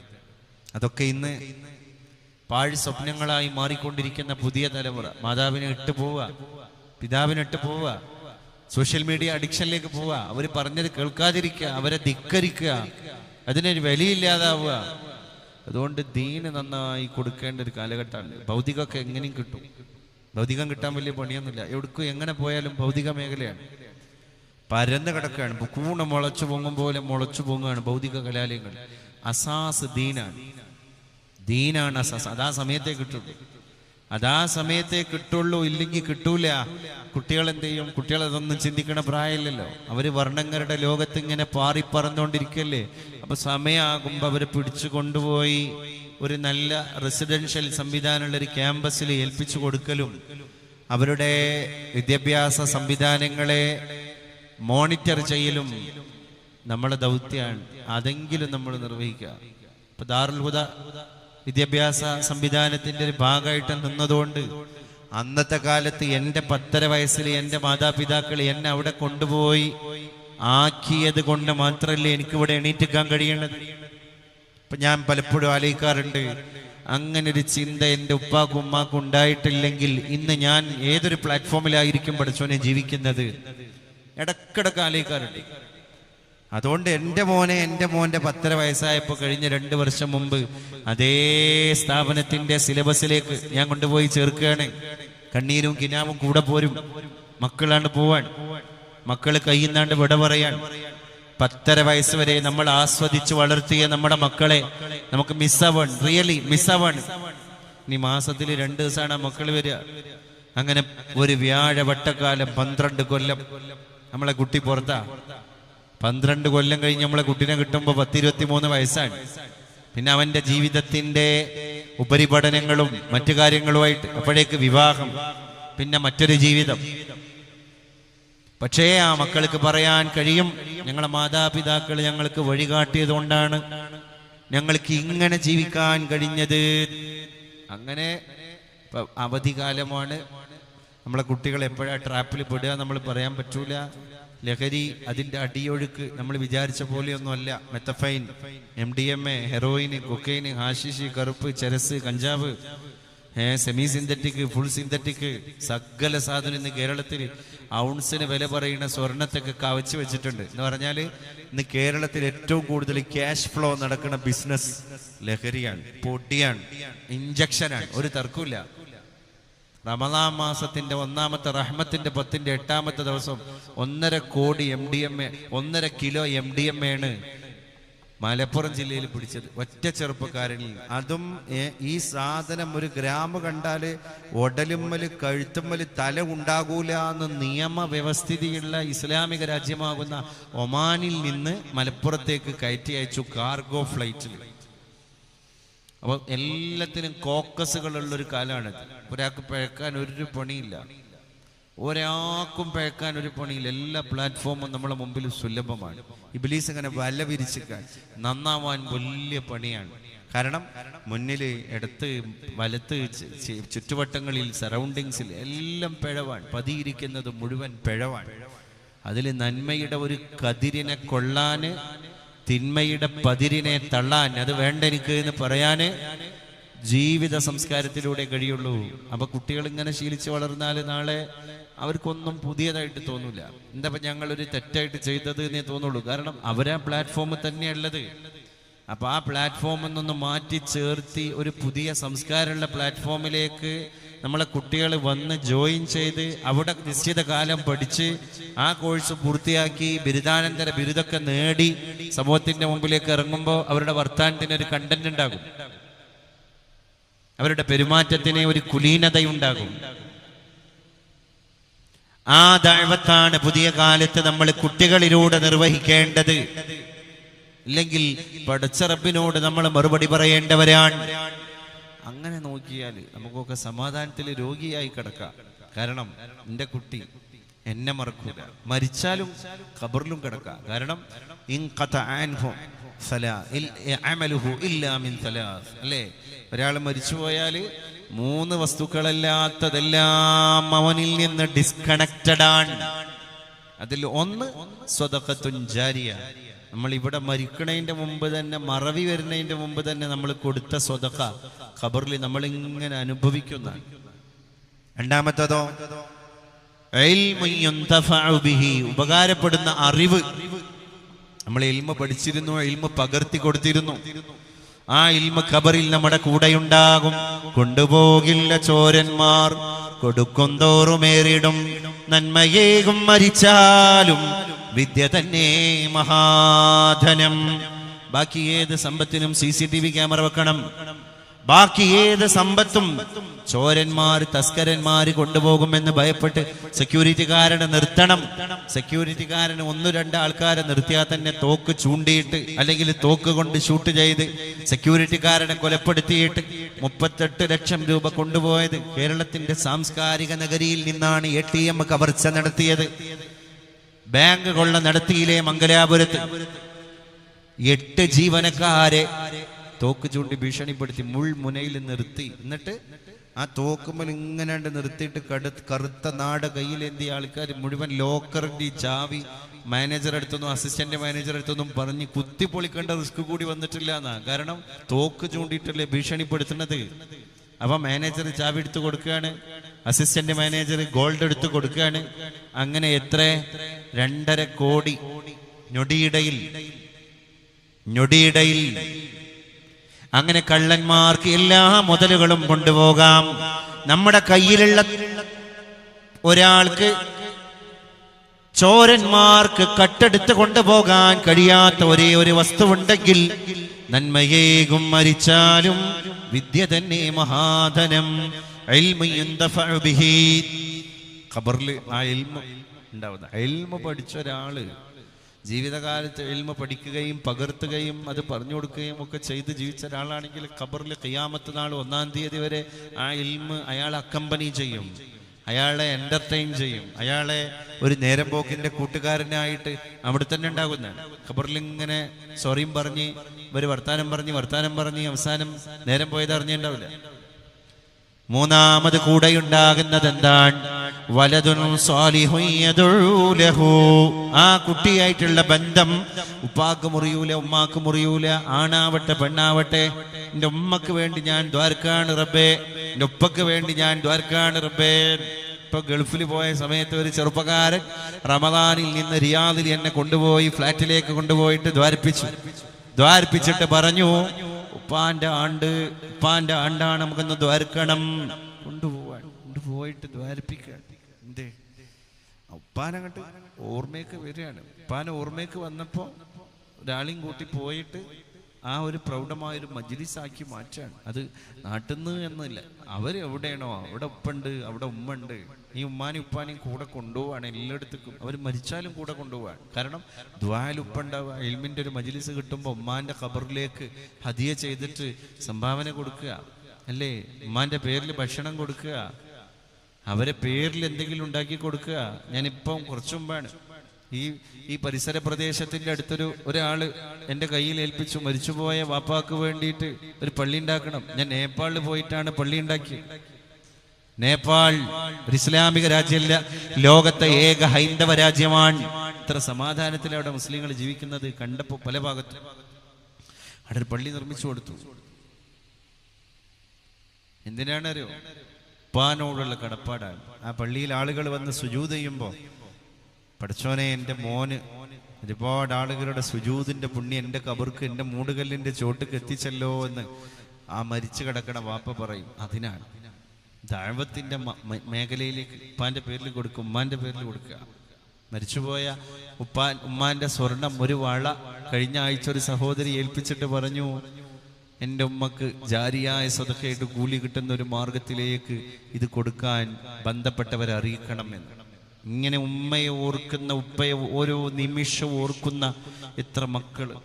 ഇതൊക്കെയല്ലേ നമുക്കുണ്ടാവുക, ഇതൊക്കെയല്ലേ നമുക്കുണ്ടാവുക. അതുകൊണ്ട് ഉമ്മയും ഉപ്പയൊക്കെ ഹയാത്തിലുള്ള മക്കൾ ഈ തണൽ എന്നും ഉണ്ടാവൂല എന്ന് മനസ്സിലാക്കി ഓരോ നിമിഷവും അവരെ അനുഭവിച്ചും ആസ്വദിച്ചും നമ്മൾ ചെലവിടുമ്പോൾ ഇതൊക്കെ തീർന്ന് പോകണ നിമിഷങ്ങളാണ് എന്ന് മനസ്സിലാക്കുക. ഈ കൊല്ലം നമ്മൾ ഉമ്മാനെ ആസ്വദിച്ച പോലെ ചിലപ്പോൾ അടുത്ത കൊല്ലം നമുക്ക് ആസ്വദിക്കാൻ കഴിയില്ല. കാരണം ഉമ്മ ഒന്നും കൂടി മെന്റലി ഫിസിക്കലി വീക്കായിട്ടുണ്ടാകും. പിറ്റത്തെ കൊല്ലം കൂടി നമുക്ക് ആസ്വദിക്കാന്ന് വിചാരിച്ചാൽ നമുക്ക് എന്തെങ്കിലുമൊക്കെ തടസ്സങ്ങളുണ്ടാകും. അടുത്ത കൊല്ലത്തേക്ക് കാത്തിരിക്കുമ്പോഴേക്ക് ചിലപ്പോൾ ഉമ്മാന്റെ ഓർമ്മയൊക്കെ മറിഞ്ഞു തുടങ്ങിയിട്ടുണ്ടാകും. പിന്നെ മുന്നിൽ വരുന്ന മകളെ നിങ്ങൾ ആരാണ് എന്നൊക്കെ ചോദിച്ച് അഡ്രസ്സ് ചെയ്യുമ്പോൾ നമ്മളറിയാതെ കരയും. കാരണം എൻ്റെ ഉപ്പ എന്നെ മറന്നല്ലോ, എന്നെ മറന്നതല്ല, എൻ്റെ ഉപ്പ ആ ഒരു അവസ്ഥയിലേക്ക് എത്തിയതാണ് എന്ന് നമ്മൾ തിരിച്ചറിയാൻ. അപ്പൊ എല്ലാ കാലത്തും ഒരു മനുഷ്യന്റെ പച്ചപ്പ് നിലനിൽക്കൂല. ഉള്ള കാലത്ത് അവരെ സ്നേഹിക്കാനും അവരെ ഗുരുത്വവും പൊരുത്തവും വാങ്ങാനും അവരെ ചേർത്ത് നിർത്താനും അവരെ ഇടക്കൊക്കെ ഒന്ന് ഹഗ് ചെയ്യാനും അവർക്ക് ഇടക്കൊക്കെ ഒന്ന് മുത്തം കൊടുക്കാനും അവരെ കൈ പിടിച്ചിട്ട് നമ്മളൊന്ന് മുത്താനും അവരെ കൊണ്ട് മനഃപൂർവ്വം നമുക്ക് വേണ്ടി ദുആ ചെയ്യിപ്പിക്കാനും നമ്മളൊരു ശ്രമം നടത്ത. ഇബ്നു അബ്ബാസ് തങ്ങളുടെ അടുക്കൽ വന്ന് ഒരാൾ ചോദിച്ചു, ഞാനൊരാളെ കൊന്ന കൊലയാളിയാണ്, പിന്നെ എനിക്ക് പശ്ചാത്താപം ഉണ്ടായിട്ടുണ്ട്, അതുകൊണ്ട് ഞാൻ പിന്നെ കൊലപാതകത്തിലേക്കോ തെറ്റിലേക്കോ കടന്നിട്ടില്ല. പക്ഷെ മുന്നിൽ എൻ്റെ ജീവിതത്തിന്റെ മുൻകാല പശ്ചാത്തലത്തിൽ ഒരു കൊലപാതകം എന്ന ക്രൈം കിടക്കുന്നുണ്ട്, ഞാനൊരു ക്രിമിനലായിരുന്നു, എനിക്ക് മാപ്പുണ്ടോ? ഇബ്നു അബ്ബാസ് തങ്ങൾ ഉടനെ തന്നെ അദ്ദേഹത്തോട് തിരിച്ചു ചോദിച്ചു, നിന്റെ ഉമ്മ ഹയാത്തിലുണ്ടോ? കൊലയാളിയായ എനിക്ക് കൊലപാതകം ചെയ്തതിന് അള്ളാഹു പുറത്തുതരുമോ എന്ന് ചോദിച്ച ചോദ്യത്തിന് തിരിച്ചുള്ള മറുപടി, എൻ്റെ ഉമ്മ ഹയാത്തിലുണ്ടോ? അപ്പൊ പറഞ്ഞു, തൂഫിയത്തുമ്മി, ഇല്ല, എൻ്റെ ഉമ്മ മരിച്ചിട്ടുണ്ട്. അപ്പൊ പിന്നെ ഇബ്നു അബ്ബാസ് തങ്ങൾ ഇടപെട്ടില്ല. അപ്പൊ ഈ മനുഷ്യനത് അറിയണം, എൻ്റെ ഉമ്മെങ്ങാനും ഹയാത്തിലുണ്ടെങ്കിൽ നിങ്ങൾ എന്താകുമായിരുന്നു പറയേണ്ടിയിരുന്നത്? അപ്പൊ ഈ മനുഷ്യൻ പറഞ്ഞു, എൻ്റെ ഉമ്മ ഹയാത്തിലുണ്ടെങ്കിൽ ഉമ്മാനെ കൊണ്ട് ദ്വാരിപ്പിക്കാൻ പറയും. പക്ഷേ എൻ്റെ മോന് കഴിഞ്ഞ കാലത്ത് ചെയ്തു പോയ ഈ ഒരു തെറ്റ് ഉമ്മ എന്ന രീതിയിൽ മകന് വേണ്ടി ഞാൻ നിന്നോട് ദ്വാരിക്കുകയാണ് റബ്ബേ എന്നും പറഞ്ഞ് എൻ്റെ ഉമ്മ ദ്വാരുന്നാൽ ആ ദുആക്കിടയിലും അല്ലാഹ്ക്കിടയിലും വേറെ ഒരു ഹിജാബ്, ഒരു മറ, ഒരു കർട്ടനില്ല. അത് അല്ലാഹു അങ്ങനെ തന്നെ സ്വീകരിക്കും. അതാണ് ജീവിച്ചിരിക്കുന്ന ഉമ്മയെയും ഉപ്പയെയും നമ്മൾ ഉപയോഗപ്പെടുത്താൻ മറക്കരുത് എന്ന് ഞാൻ പറയാൻ കാരണം. അള്ളാഹു നമുക്കൊക്കെ ബോധവും തൗഫീഖും നൽകി അനുഗ്രഹിക്കുമാറാകട്ടെ.